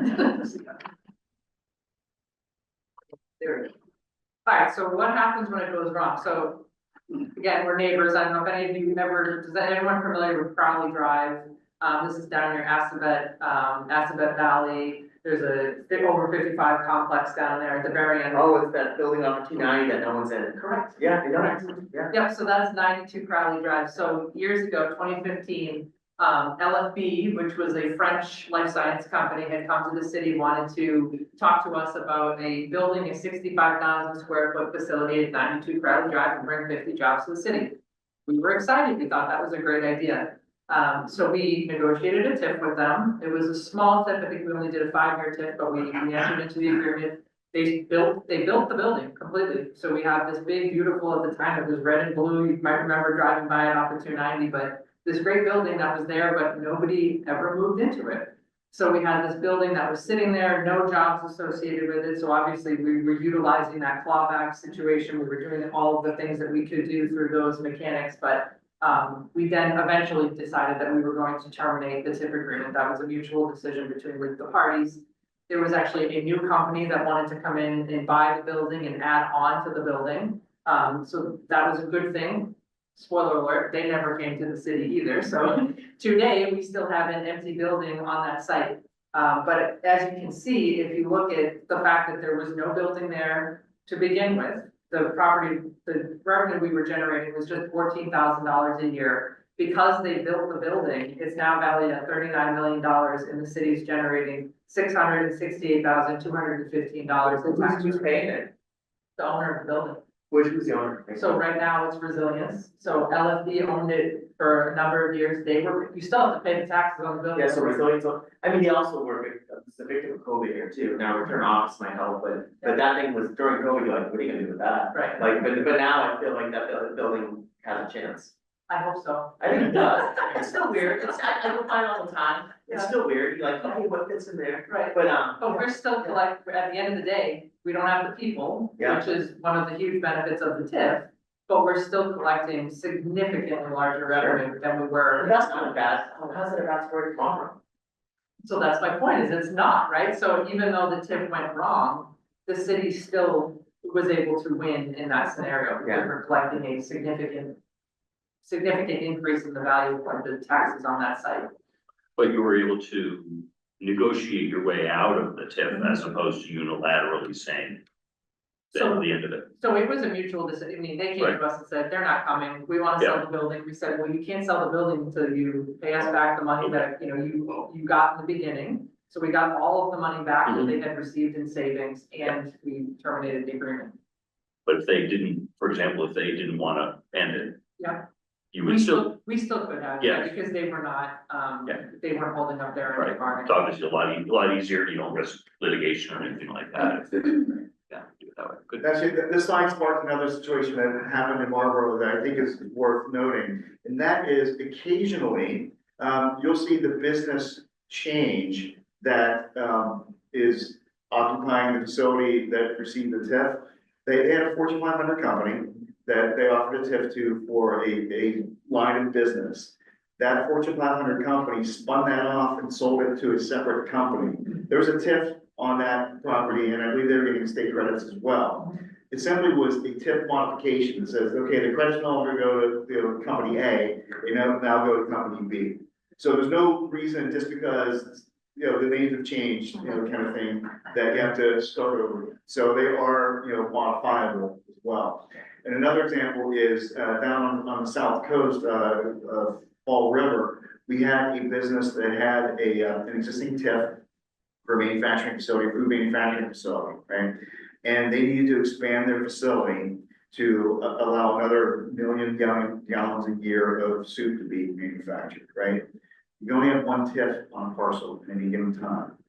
So the community wanted to do something to make sure they made that investment there as opposed to another community. So they modified the TIF, they extended the duration, and they increased the discount percentage to reflect the new reality of an additional multi-million-dollar investment, more jobs being created, everything else. So you do have that flexibility after TIFs are in place as well, too, if you need to, adjust. Well, and I think it's important too to remember they are all, it's a negotiation, so like we gave Moderna a tip. And that was moving into an existing building, but they were adding an additional 40,000 square feet onto the existing shell. But they were investing $350 million. So did we give them a 5-year tip? No. We gave them a 20-year tip. We really wanted Moderna to come to the community, so we were a little bit more aggressive with that agreement. But I think you can look at each individual situation and try to determine, what size fits this situation. And use it as a tool. It's been helpful for us in Marlboro. I mean, again, our strategy, our economic development master plan, gosh, I guess 10, 12 years ago at this point was focus on life sciences. That's biotech. That's what you want to do. And we've been able to be very successful, utilizing this tool along the way. You have a speechless. Yeah, this is great information from both of the speakers so far, and we still have Rob.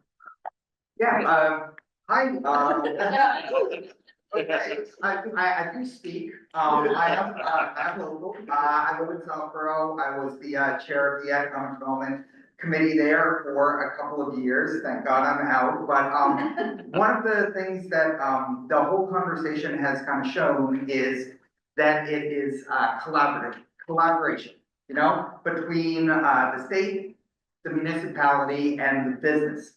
And that's kind of where. Could you remind us what agency you're with? I was just about to do Great. that. I work for Mass Development. Mass Development, And was your Southborough position paid or not? it was unpaid. Unpaid. It was a volunteer, basically I was put on the rack and kind of like turned and all that. I do have a presentation. Sure. My presentation is, I'm gonna talk a little bit about Mass Development. I'm gonna talk about a program called PACE. That's the speed at which I'm going to give the presentation. It's also what I'm going to do because I stand and talk. So if that's okay, may I? Is it up to you? Yeah. Okay. Oh, my goodness. Oh, thank you. So Mass Development is the state's quasi-public finance agency. At least in central Massachusetts, we're perhaps most well known as the entity that owns and operates Fort Devens. So basically, our role is gap financing for businesses. We also work with nonprofits and housing developers to improve the quality of life here in the state. This particular program that we administer is called PACE, Property Assessed Clean Energy. And what it is a non-traditional financing method by which property owners can make clean energy improvements to their facilities. It can also be used for new construction. So what does that necessarily mean? Look at that. It says it right there. Everyone will get a copy of the presentation, but given Massachusetts trying to go to carbon neutral, given the cost of construction and the ways in which people can structure their capital debt, you want to come up with as many creative ways as possible for people to pay for it. PACE is that method for people looking to make those investments.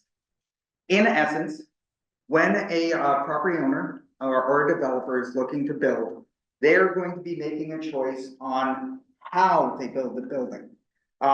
Is there solar on the roof?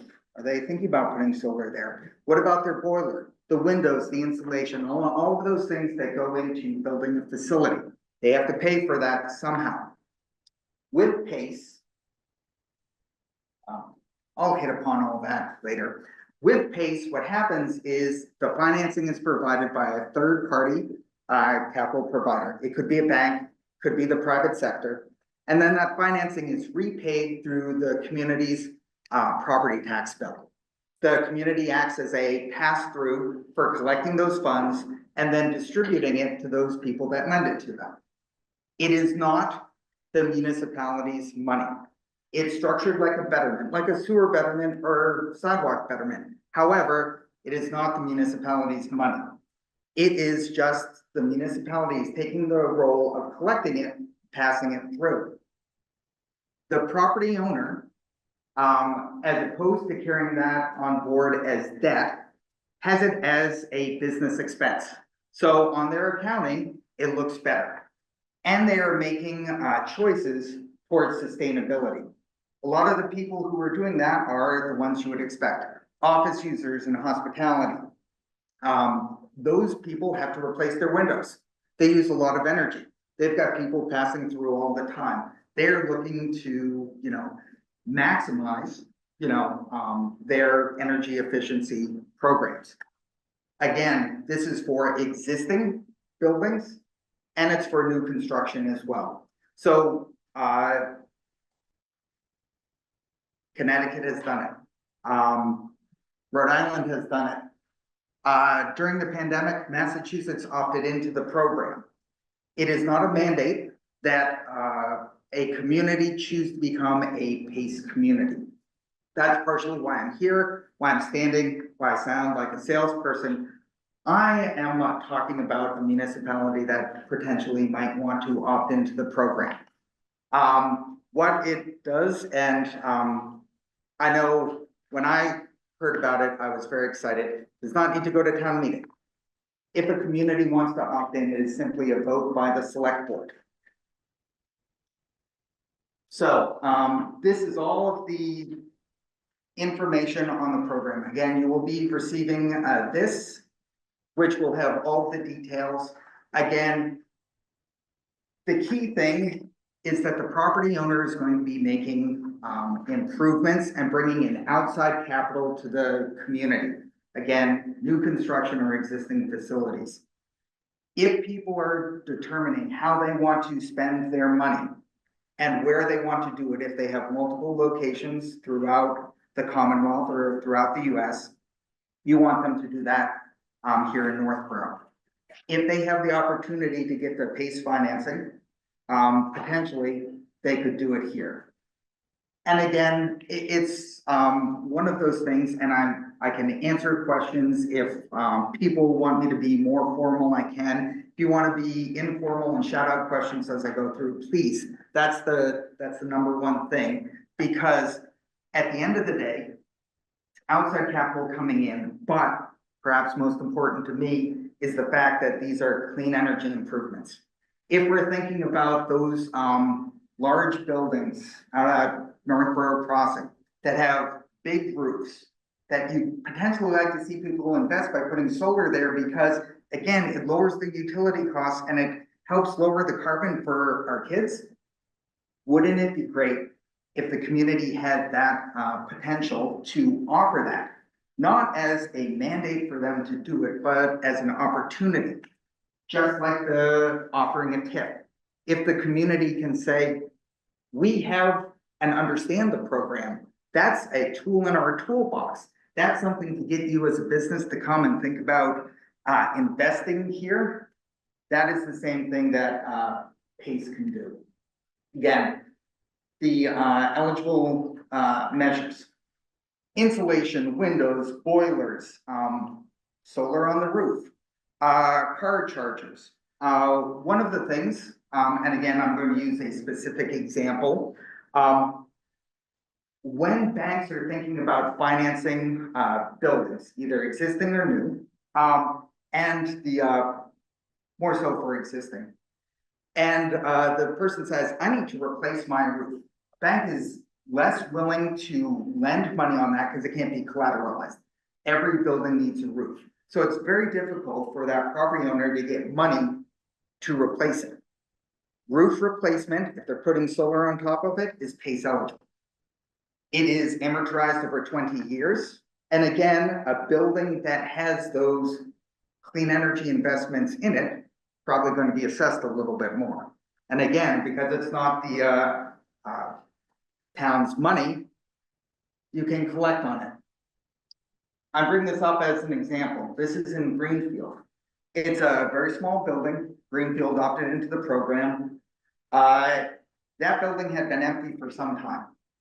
And in fact, I had been asked by someone who's pretty smart to say, Rob, do you have an example? And can you demonstrate how a community, by opting into PACE, could see some value from it? I did a little bit of research.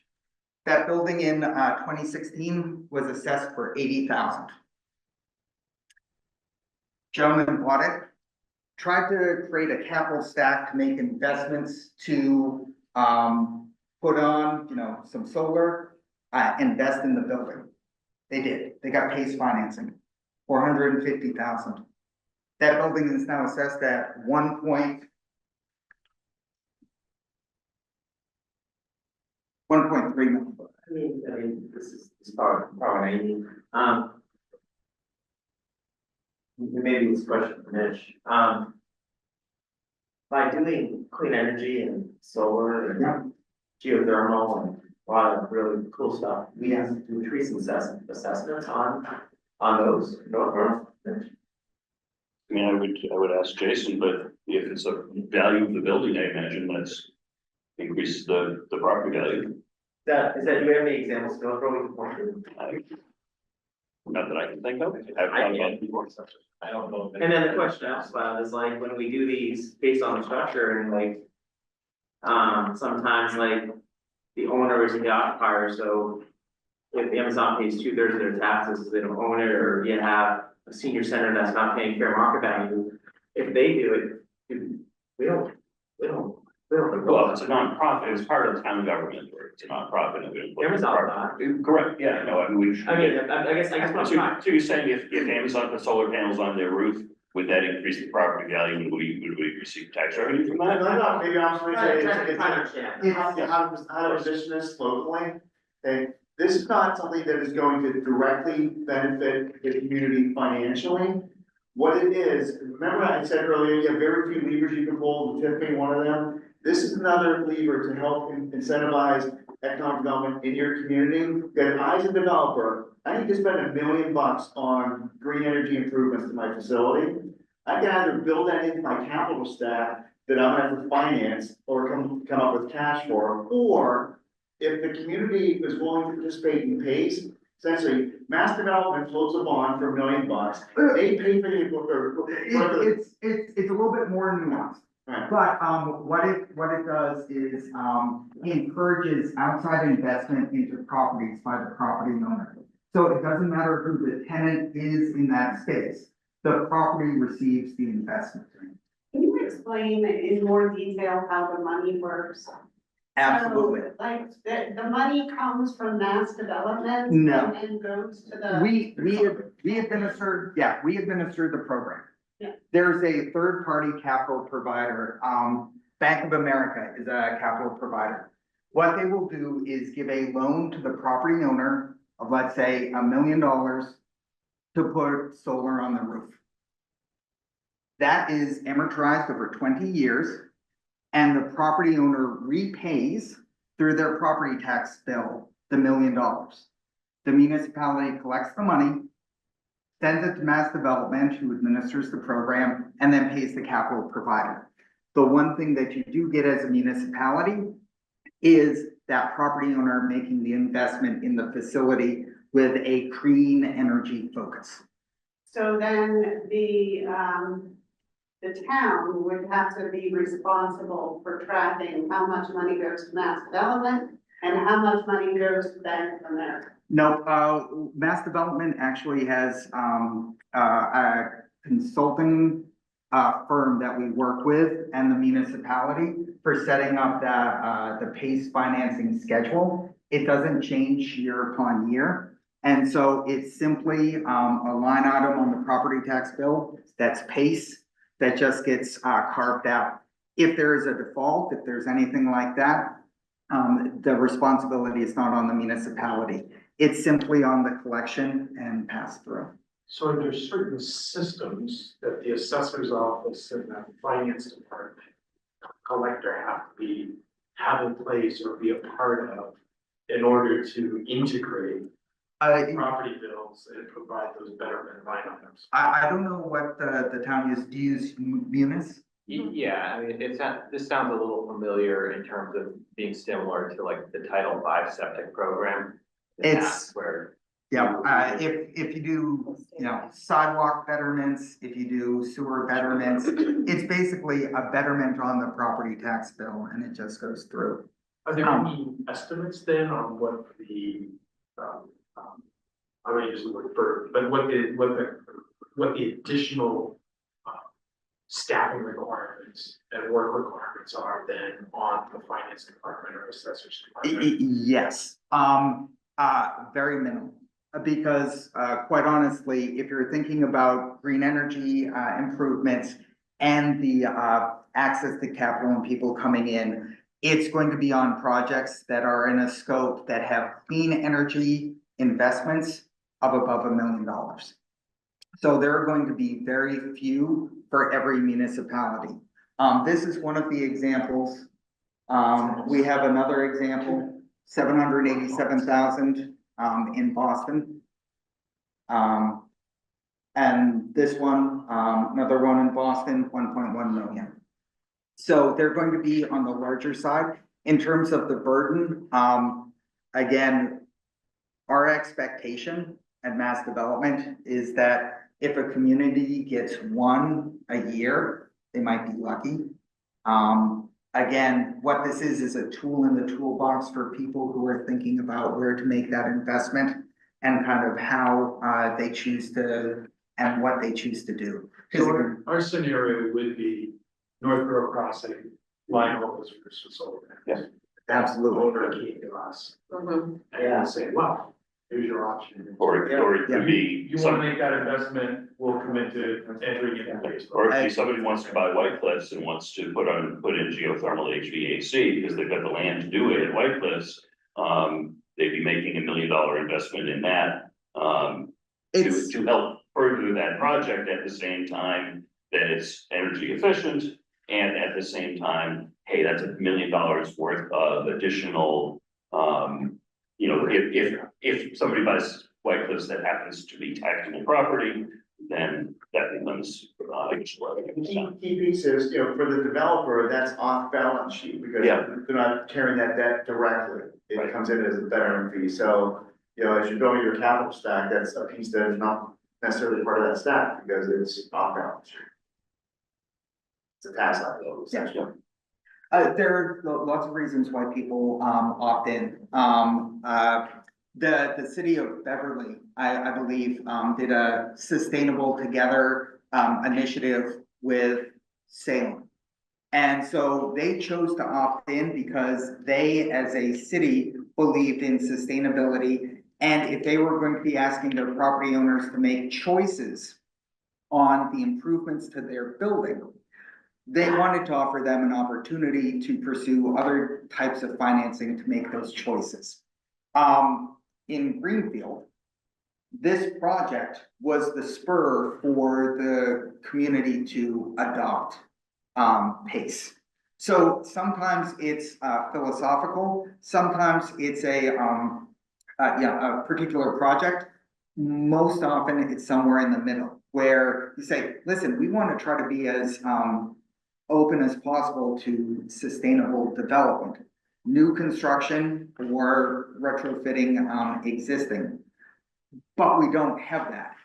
Could this be that tool in the toolbox, like adopting the TIF program, like any number of initiatives, like going after grants through the One Stop? You know, Mass Development does administer grants through there.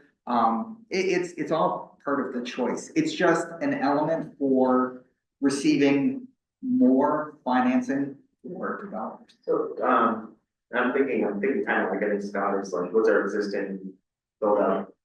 What's the payback for Northborough on PACE, like, what is that look like? Well, let me put my environmentalist hat on first. You got. What if I don't care about environment? Let's begin. And I do, I'm just using my financial. Because what I was gonna say is like, first off, I would say, you have, someone who is using less energy, who is making sustainable choices for the long-term benefit of the planet. However, the payback to, Northborough is, first off, doesn't cost you anything. But you have, something where you can talk to developers and say, we've got a financing tool if you were choosing to make choices that are probably doing it. It's just that, we basically, is that a financing tool, is that it? Is that what we're talking about? I think to a lot of businesses, that's all it is. Okay, yeah, It's just a cheaper way, That's all. a nicer looking way of borrowing money. Do yeah. you think we were washing out the money or shady? No. Yeah, No, it does feel like we're I talking put about. all these things in buckets in my head, and No. now I get this bucket put in. Well, that's why I feel so bad about doing it after the TIP program, because this is like a left-hand turn. There are 77 communities who have opted in, close by Westboro. I'm still trying to hit Marlboro, but it's I know something. it's easy. I'm sitting beside her at the event. It's one of those things where, and again, I said it before twice. I always believe in redundancy. It's not the municipality's money.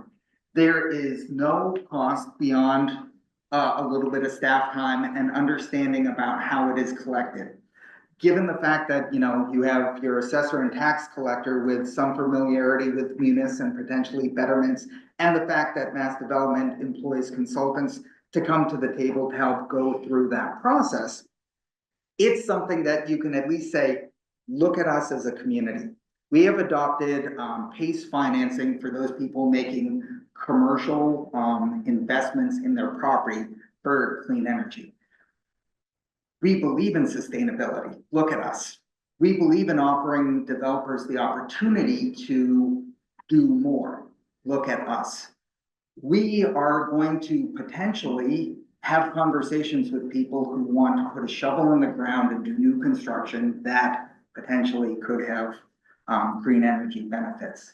And Actually, I'm all set. I was gonna ask this question, and you have a slide already. And then, yeah, and then the businesses have, do they have the same access to federal and state programs that I use, or for solar, geothermal, like they're getting those kind of rebates that we can access? and that goes towards, I hopped in talking about collaboration. The Massachusetts does have the Massachusetts Clean Energy Center and the Mass Save program. Those are two components where when we are talking with people who, and we talk with developers all the time, we direct them to as well, because you don't want to leave any resources on the table when the cost of steel is so expensive, the cost of construction is so high, and you're thinking about how you can be more business sustainable long term. So they can access as many programs as they can. I got a 30% federal tax credit when it's solar, and there's probably business aspects of like that.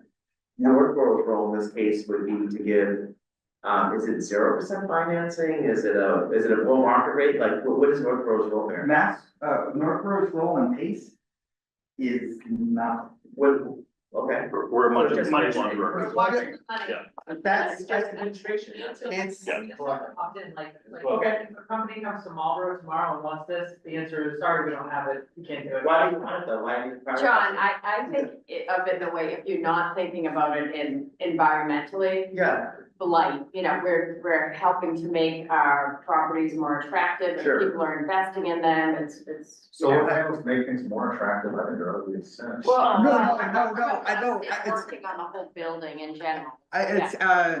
think about the window replacement, or, let's say you have to, replace all the ductwork for the heating system. Let's say the boiler was made in 1950 and it's going to die at some point in time. The other thing is this, and you can probably tell based upon me being up and trying to be friendly, is having conversations with developers is much better than sitting there twiddling your thumbs.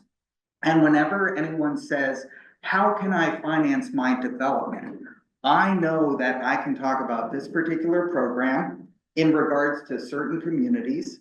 I know I can talk about our lending programs. I know I can talk about our tax exempt bond programs. I know in certain situations, I can bring our grants to the table. I know that every conversation that I don't have is one I should be having. And so I view PACE as an opportunity to say, let's have a conversation with company X, property owner Y, to see if there's anything we can do. And so, again, redundancy is my key thing. Can I speak back just for 1 second real quickly? And that is, Rob showed the list of states that have adopted this, right? Believe me, when I tell you like site selection consultants, this is a column in their spreadsheet, yes or no, does this community that we are exploring support PACE? Because they're looking here, they're looking in Rhode Island, they're looking at other places as well. So again, it's just another box that you can check in your favor. But I would like to revisit the question of why Marlboro is not a big community. So honestly, the previous mayor, when we talked about this a couple years ago, that the administrative cost, to us, that was, not worth it. However, I will say, like, if it is a box that a company's looking to check, how much is the administrative cost? If it's minimal enough, I don't see why that should stop us from doing it. And it's another tool that you can put into the toolbox, right? And if nobody ever uses it, there's no administrative. But Marilyn, that you need to believe you need a build up for it to be attractive in North Borough. Not existing, a build up, you'd have to be like, okay, and you'd have to ask yourself in North Borough, where are we in our, do we have more build outs, or are we kind of where we are? So I guess that's a question just for us to think about. But am I right though, Rob? So if nobody ever uses it, there's zero. There's, if no one uses it, there's no cost. Is there any required training that you'd have to go to say, yes, you have it? Okay. No. So I mean, from my perspective, just thinking, the select board had, is I would probably look towards, Steph and Jason to come back to us and say, what's the impact? And I want to hear that from them, if they have an opportunity to really read into it. And if they say the impact is negligible, I think it's something the town should consider. Jason, your gut is that it's not an overwhelming burden, right? Is that- Well, I think the devil's in the detail. Yeah. So like, I brought up Title V, it was a septic program. The town participated in one round of it years ago. All the betterments have been paid off. So my question in this instance, the Title V septic program, we had a bond. So we had to issue a bond in order to pay, the town had to collect the betterments in order to pay the bond. Yes. So in this instance, are we on the hook for the bond in the case of a tax delinquency or something like that? Nope, the money comes from the money, using Bank of America, who is a PACE capital provider. The money comes from Bank of America. It's Bank of America's money. That money goes directly to the property owner. The property owner puts solar, they put in a new boiler. That property owner pays the town, carves out based upon the betterment, pays Mass Development gets it back to Bank of America. It's an excess step, but based upon the fact that it's repaid through the property tax bill, the municipality has opted. No money, nothing from the town. So if we stop collecting it, we're not on the hook for anything. Does Bank of America have a security interest now in the building? Do they have, is No. there any recording of any security? No, it's similar to setting up a lien on the property. If there is any type of default, it's nothing. Yeah, exactly. It's non-recourse. So, if there's a $1 million, PACE loan on the property and there is a default, it all doesn't need to be paid before the town is made whole. That's, as you say, the devil's in the details. Those details are in the weeds, even more so than my presentation right now. I've got a colleague, uniquely also named Rob, who can hop into the details and talk about how that would work. I think that the key thing is this: it's not the town's money. That's the main selling tool. Beyond, it doesn't have to go to town meeting. Yeah, I'd be very curious to make sure that the two of you understand the process of what happens if it goes south. Exactly, yeah, that's. To make sure that it's not either a financial burden or an overwhelming administrative burden. I also want to recognize Lisa Maselli has her hand up. This is also a select board member. Hi, thank you very much. My first question is, this $1 million on a loan. Is this the loan specifically to put this building into a green capacity? Or are they going to give an entire loan for the amount of construction that has to be done to the building? Very good question. It is only those things that are PACE eligible. Again, if you're, have an existing building and you have to, knock down all the walls in the middle to put up, new offices or things like that, those are not PACE eligible. Only things that are green energy related are PACE eligible. So there's an energy consultant working on behalf of the PACE capital provider and DOR to make sure that everything that is financed is PACE eligible. That goes to the larger question, and some of the benefits to Northborough is that not everything that people do on the site is going to be green energy related, but there's going to be investment coming in. And that's kind of what you want to encourage people to do, either via new construction or taking care of existing properties. So it's much like what you do with a homeowner who puts solar on the roof and they have a 20-year lien on the house to get the benefits for the product, but then if they sell the house before the 20 years is up, that lien has to be paid off.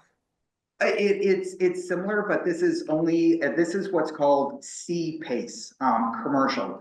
It is not for housing unless it's multifamily of, I believe, 20 units. Did I have it in there at 5 or more?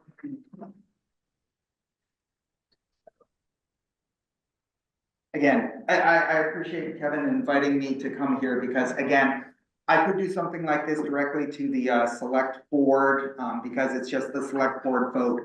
But given the fact that people who are here who have some impact on finances, who might question kind of how those steps are, the ability to think about how people make that decision to make investments in their properties is always a key thing. And, kind of as an environmentalist, there's my colleague, Rob Dillman.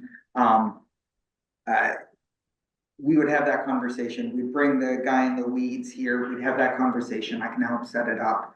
And it's kind of to encourage people to think about doing stuff that way. Thank you very much. Awesome. Okay. Thank you. Are there any other questions from anyone in attendance in person or remotely before we close things out, or anything that anybody wants to discuss? Let's also think of ways that we then get the same information to the land use boards, it is. Yeah. So that they can benefits, education as well. Yeah. My question probably more for our board, but how are we gonna move some of this stuff forward now? Do we need to get our economic development people in place, or how can we continue these So conversations? I think on the pace, I think I'm seeing enough interest around here, and I think from the select board members, so correct me if I'm wrong, that we'd at least like to hear more, that we Yes. think it's worth Yes. Stephanie and Jason's time Yeah. to go ahead and look at those details and then tell us, here's the level of burden. And then we can then make a decision on that, because that's a select board decision. We can do that at any time, whether it's, we could accelerate that. Here's a question. Yeah. If we, for example, at our next meeting said, yes, do it, and I'm not anticipating we would do that, how soon is it sort of then available to businesses in the community? So there's a resolution that needs to be adopted by the select board by a vote. Yeah. I could send that to you, not tonight, because I'm gonna go home and I'm gonna have a beer and, We've got a busy few meetings. Sorry? But I think once that vote occurs, is there something that you need to do that takes a while? No, Okay, once you take I'm that thinking about vote- municipal aggregation, which took 2 years. Yeah. No, once you take that vote, you are a PACE community. Okay. That is the first step that you can then go begin marketing it. You can have those conversations with the potential developers. Now, again, when you identify that potential developer, there is a municipal agreement that has to be implemented. But that is something that is going to be happening in parallel to whatever marketing you choose to do. As I mentioned, the city of Beverly has a sustainability, or had a sustainability coordinator when I was covering that region. I'm not sure how much they're out there talking about that program still, but once it was adopted, they began talking about it. Some communities we're going to wait and have conversations with MOBD and mass development, and if it's the right time, we'll bring it forward. It's all on the, vote of resolution, which can happen very quickly. So I was thinking, I heard economic development, and I wasn't thinking, pace, I was thinking other stuff. No, Yeah. and my question was, like, this is really good information. I love the direction of it. I love the idea of tips. And what do we need to do to harness this and move forward with it? Do we need an economic development committee? Do we need that? We don't- economic We don't need to do any of those things. What we need is a project, Okay, and Well, Yeah, we're you planning ahead even Yeah. on our warrant. okay. We're just in case, you know, we have something that, comes Like- to fruition because we only meet once a year. I'm just gonna say, I'm happy to help, if and when you do have a project that comes forward, happy to help share documents, help you guys look at whatever you need. I'm happy to help in any way. Thank you, we appreciate it. I'd like to know, I understand this was very well done. I really appreciated your presentation tonight. I think it was very helpful. We saw a lot of excitement from some of our younger members. Got a bit. 50's new young. I'm with the elders, I agree.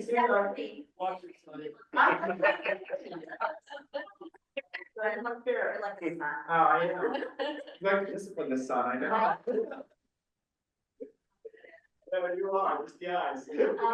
I've heard some of the people that have been around a little bit longer and a little bit more conservative in their ways of thinking. So I would like to harness what we saw tonight and sit down and have more conversations as a smaller group.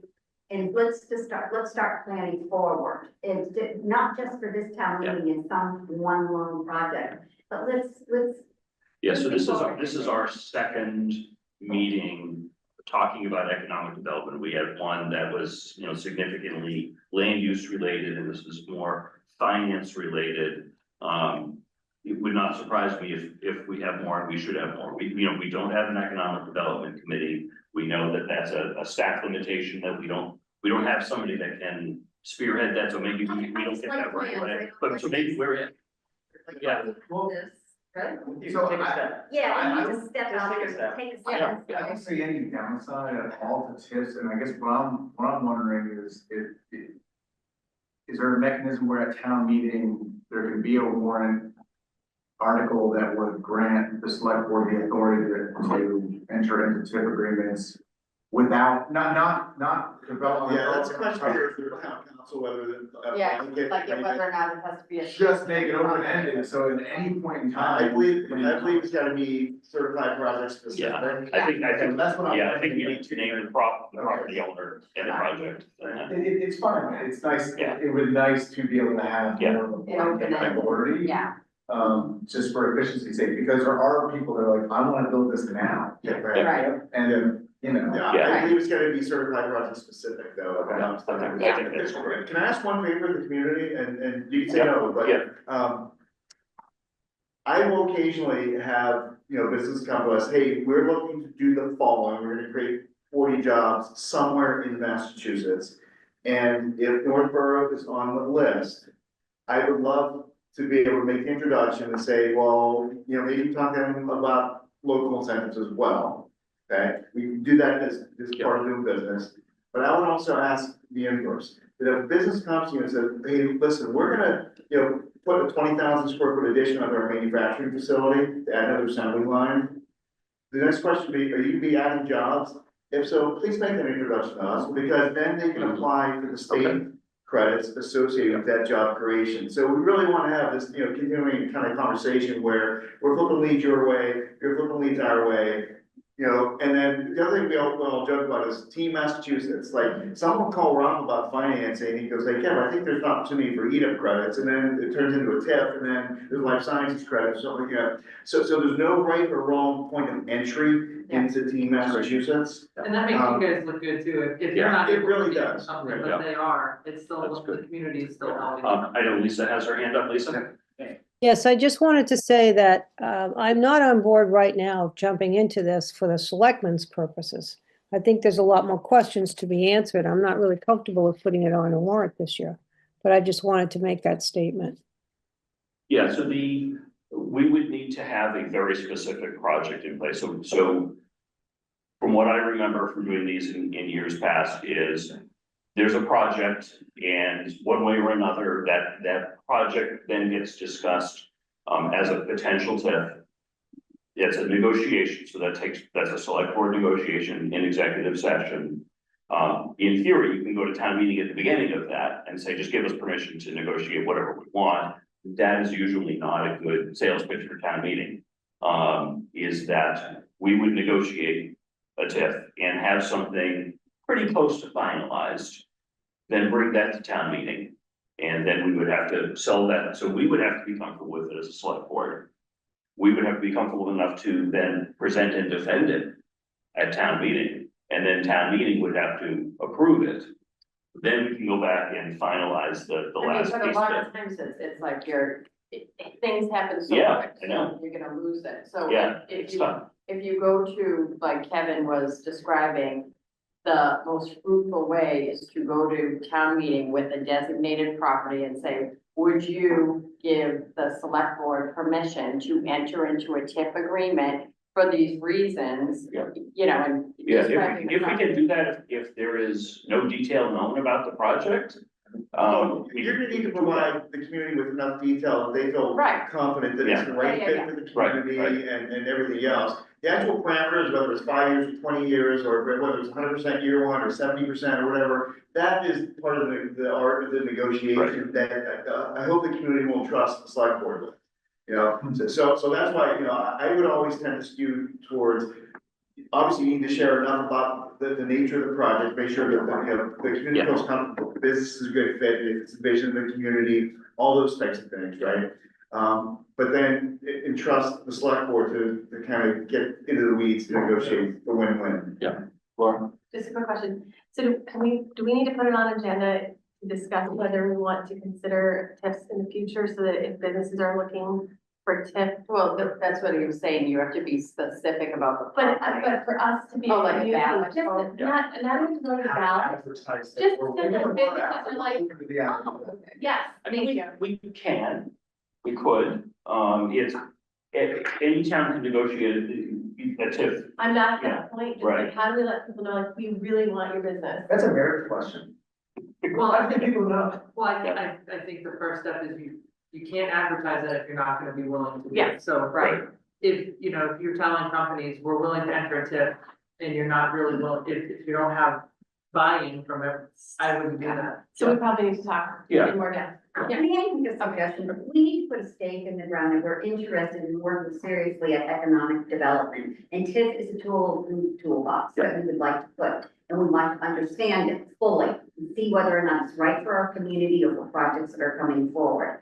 That way, when we go to town meeting with a project that you have, they will know we have considered it thoroughly, we vetted it, and we care about it and want to use it, okay? Yep. I can give you a great example that is parallel to what you just suggested. Oftentimes, we'll have, again, a site selection consultant say, here are 3 communities. Would you be willing to reach out to the communities, given the overall parameters of what we're trying to do, and just get a letter of support? Usually that will come from the town manager, the town administrator, okay, with, under the guidance of the select board. But we'll often get, you know, fairly generic letter, but saying, you know, we understand that project XYZ, whatever the code name is for the project, is considering building a life sciences facility and investing $100 million in creating 200 jobs. The town would love to explore, you know, all possible incentives for that. It's non-committal, but it's a positive statement of direction. I think Laura is suggesting maybe you get to the point where, as a board, you discuss, is this the next logical step that we're willing to take? At least be able to go on record collectively to say that we support utilizing Well, and all the and tools if you're that not we want. committing to anything. You're not so- committing anything. And you can look at each individual situation, but Yeah. at least you're sending some sort of a message that we're interested in discussing it. What I've heard is that, it's not obvious that there's like a pipeline of demand of TIF opportunities in Northborough that we know of right now. Well, I think And- that we wouldn't know them because we don't have I'm them. just saying what I've heard, I'm gonna spend on that. And that we're structured in a way that doesn't make it easy, as a city makes it easier because of the way they're structured, it makes it harder with town meetings, things like that. I heard that. I've heard a need for economic development and how do we do that? And how the vehicle mechanism, I think we should consider. So we had $100,000 allocated to economic development, and we were thoughtful about like, how do we entice the right businesses to come to town? Is that a worthwhile way to do it? I'm skeptical of the speed that we can work with this economic development committee, because it just feels gonna be like really hard, there's a lot of different ways you could define it. Yeah. So how do we, to do this, how do we take a step? Like, is there a way to take a step as a community where we can show it, and then once we show it, we can know it, because right now we're talking in a way where the market's not talking to us, we're talking about what we think the market is. So how do we find what the market is, how do we take a step? And I'd love to talk about like how we allocate a small amount of dollars, $1,500,000, and how we do that in order to start seeing what the market is gonna bring to us. Because these tools are great. We have some challenges in order to actually be successful at it. I think you're taking a step tonight by, having a conversation. Yeah, You know. no, we've taken, between the December meeting and the meeting tonight, we've taken huge steps that this town has not taken before. But I agree, there's gotta be a next step, a step after that, a step after that. There has to be, they're trying to have us market whether or not getting people in so that we can give them a tip. And we also need to market to our community by the kind of government that we have, town meeting, where we build the trust, and they understand what we've been talking about. We don't just show up a week or two before town meeting talking about it at a few of our meetings and then ask them to vote on something. We have to get organized. But the problem is that less than 1% of the population shows up at town meeting, they're grossly uninformed, they're highly emotional. And, and so you're not exactly speaking to a very intelligent body. Maybe a lot of intelligent people in the audience, but you're not speaking to an intelligent body. And so you're gonna get people that are gonna stand up and say, no more trucks on my street, and oh, no more noise, and we don't wanna bring in business, but then they're all the same people complaining that their tax bill's going up. I mean, so that problem with our whole system is that the decisions being made by this minuscule representation of our community that bothers to show up, but when they do show up, when they get that booklet, they probably never heard of anything that's in it. Most of them aren't even gonna read it when they're sitting there, and they're gonna be voting based on pure emotion. We see that every time. So that's the biggest problem, is how do you get them to care, except for the night of town meeting when they wanna show up because it's fun to see our old buddies and whatever, and then just let the emotions sway them, however it sways them, because that's the reality of town meeting. Jeff, something I have done with other communities in the past is when there are a couple of projects on the horizon, oftentimes the select board will have me just discuss them philosophically. And I've come in to talk to the select boards, because everyone watches the select board meetings more than anything else, as far as public access television is concerned, right?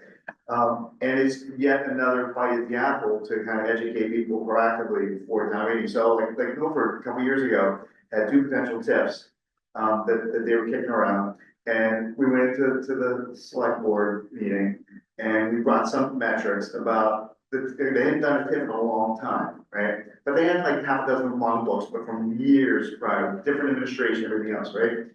We brought the metrics associated with it, similar to Meredith's metrics that she shared tonight. Hey, here's a capital investment in our community, here's all the TIFs, here's the jobs that are created. We shared some of that. Both TIFs passed unanimously at town meeting. And I'm not taking credit for that, I'm just saying, but the information is what's important. So you're able to share some of the stuff anecdotally. So we're happy to help socialize projects when there's an actual project. And so like tonight's part of the education process, but if there's a specific project, we're happy to help kind of socialize it at that point. And speaking of that socialization, I would be remiss if I didn't say, working with CRMPC and Terry Solwa, who's working on your economic development plan.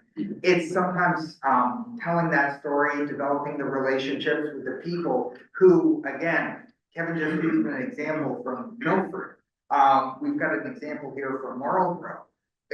Are there best practices or issues that are being addressed by this group that we can go and use when we're out talking in other communities? And I think is that conversation and telling the story where groups like MOBD, Mass Development, a city, but your partner in economic development can help tell it as well. And that means doing this more than just once. Well, and I can, honestly, if it would be helpful, your neighboring community, I can send you guys a list. Here's the 8 active tips we've got, here's the 7 that have expired. I can give you some more information too, if it would be helpful. Here's a case study on one in particular, if there's one you guys are interested to hear more about. We can run some of those figures for you on, here's the total taxes paid through these 8 tips the city's collected over the last 10 years, you know, or. I would, honestly, one of the things that has been most eye-opening to me tonight is how you fund yourself.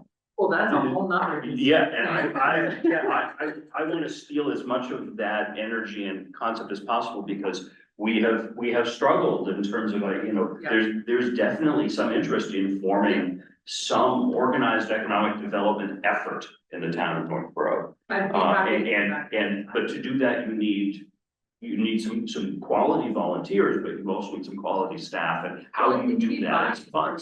Community, and to be honest with you, Marlboro didn't have buy-in from the entire community for a good amount of time. I mean, it was 2006 timeframe that they started thinking about an economic development organization. We were membership based for a couple of years till 2010. It was 2011 that they went to the state and got us actually state chartered to be funded the way that we are funded. Okay.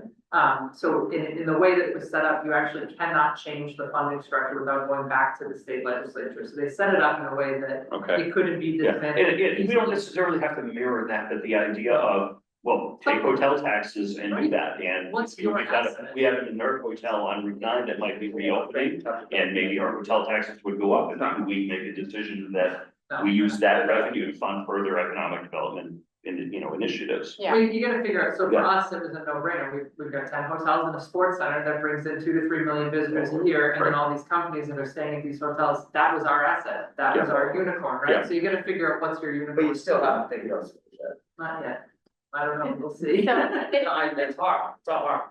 Yeah. And if you have any documentation that you can share, anything, case studies, the tips that you've done, I would love to read more on that. I encourage all of you, I don't just say, our website, I have my card right here, I'm happy to talk to you, our website is pretty robust, we run a monthly podcast that we have, you know, shows that we talk about tips, and we have a lot of resources out there that I'm happy to share with everybody. Mitch, I'm not completely in the same page as you when it comes to like the amount of effort and from the town staff we need for the economic development. We're gonna walk, let's get some quality members, let's have some oversight from select board member, let's report to select board. And let's do it and take a step and not try to feel like we have to figure it out. So we paralyze ourselves with like paid position, not paid position, how we do it. I think we're gonna hurt ourselves. We need some funding, so the town that I used to live in, I try to bring up the fact that I lived in another town sometime before, sometime before Northborough, because that's all I care about now. But there was an economic development committee there that had no staff,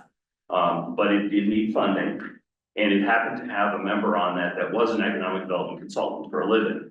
So there was, you know, there is some benefit of having some expertise. There's always some need for staff. We can start it out that way. It doesn't need a dedicated person, but it needs somebody who 10% of their job is this to make it actually. I agree with that. I would say a big portion of my job would be that, so I see the value coming in this role, like, in bringing your energy in, like, I see that where like you coming in is like, that's where the fit is, and I think of it as like, you don't need to, like, you just have to make it Northborough easier to do business with and align with what we want and start small. And then maybe we go out there, but if we sit here and paralyze ourselves with what it is, we'll be here, well, I mean, I'll be out of Northborough, my kids will be living on, I hope they're not townies. So like the whole thing is, no offense to townies, but like how do we make this smaller than we're making it? I think we're making it too big. Yeah, I mean, we would need funding somehow for to do some economic I think we're development gonna things. need dollars allocated to work with businesses. Now, I do 1,500 hours, like it's just a thing. We're gonna need something to incentivize or to fund the things we're talking about, big step. But I'm not sure we're gonna need funding in terms of staff. We may, I don't think we necessarily need full-time dedicated staff the way that Marlboro has. We may grow into This that. is nothing about. I'm on a useless committee. I'm on a financial planning committee. It's completely useless. And like this here is like something that's Do you not agree useless. with this? Oh, absolutely.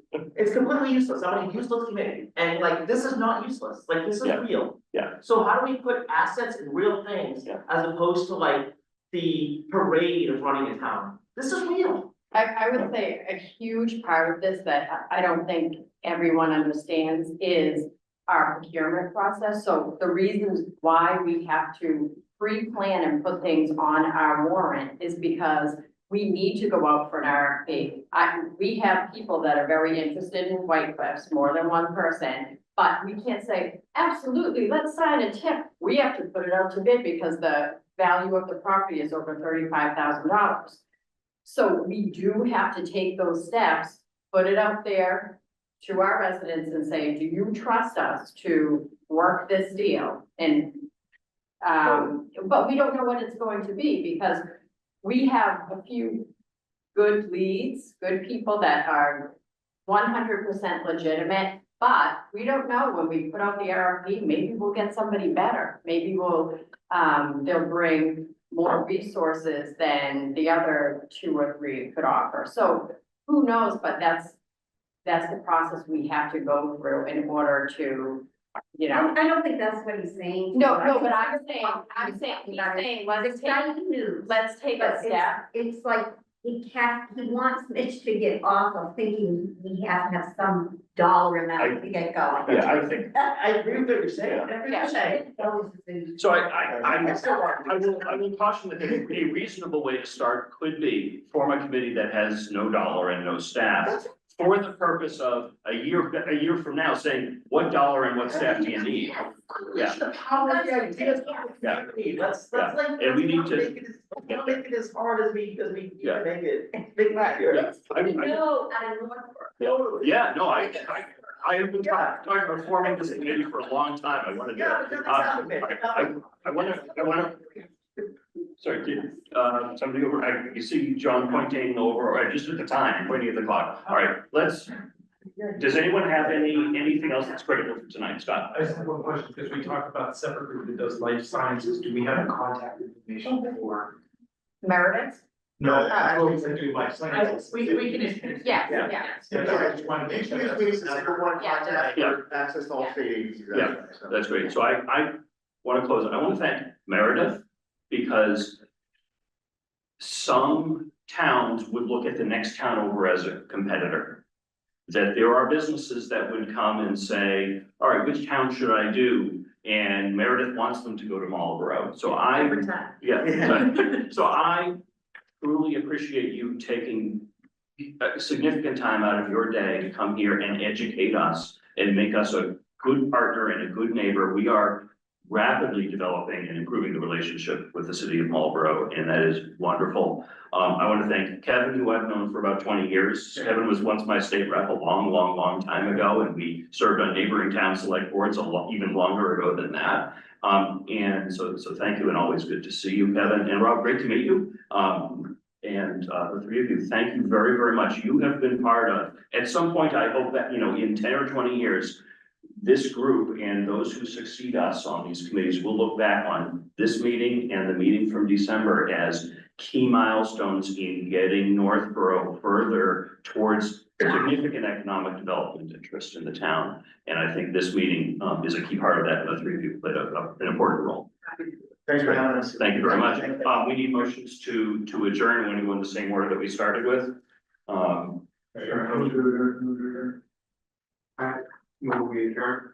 You need, yeah, roll call, sorry. Jeff, aye.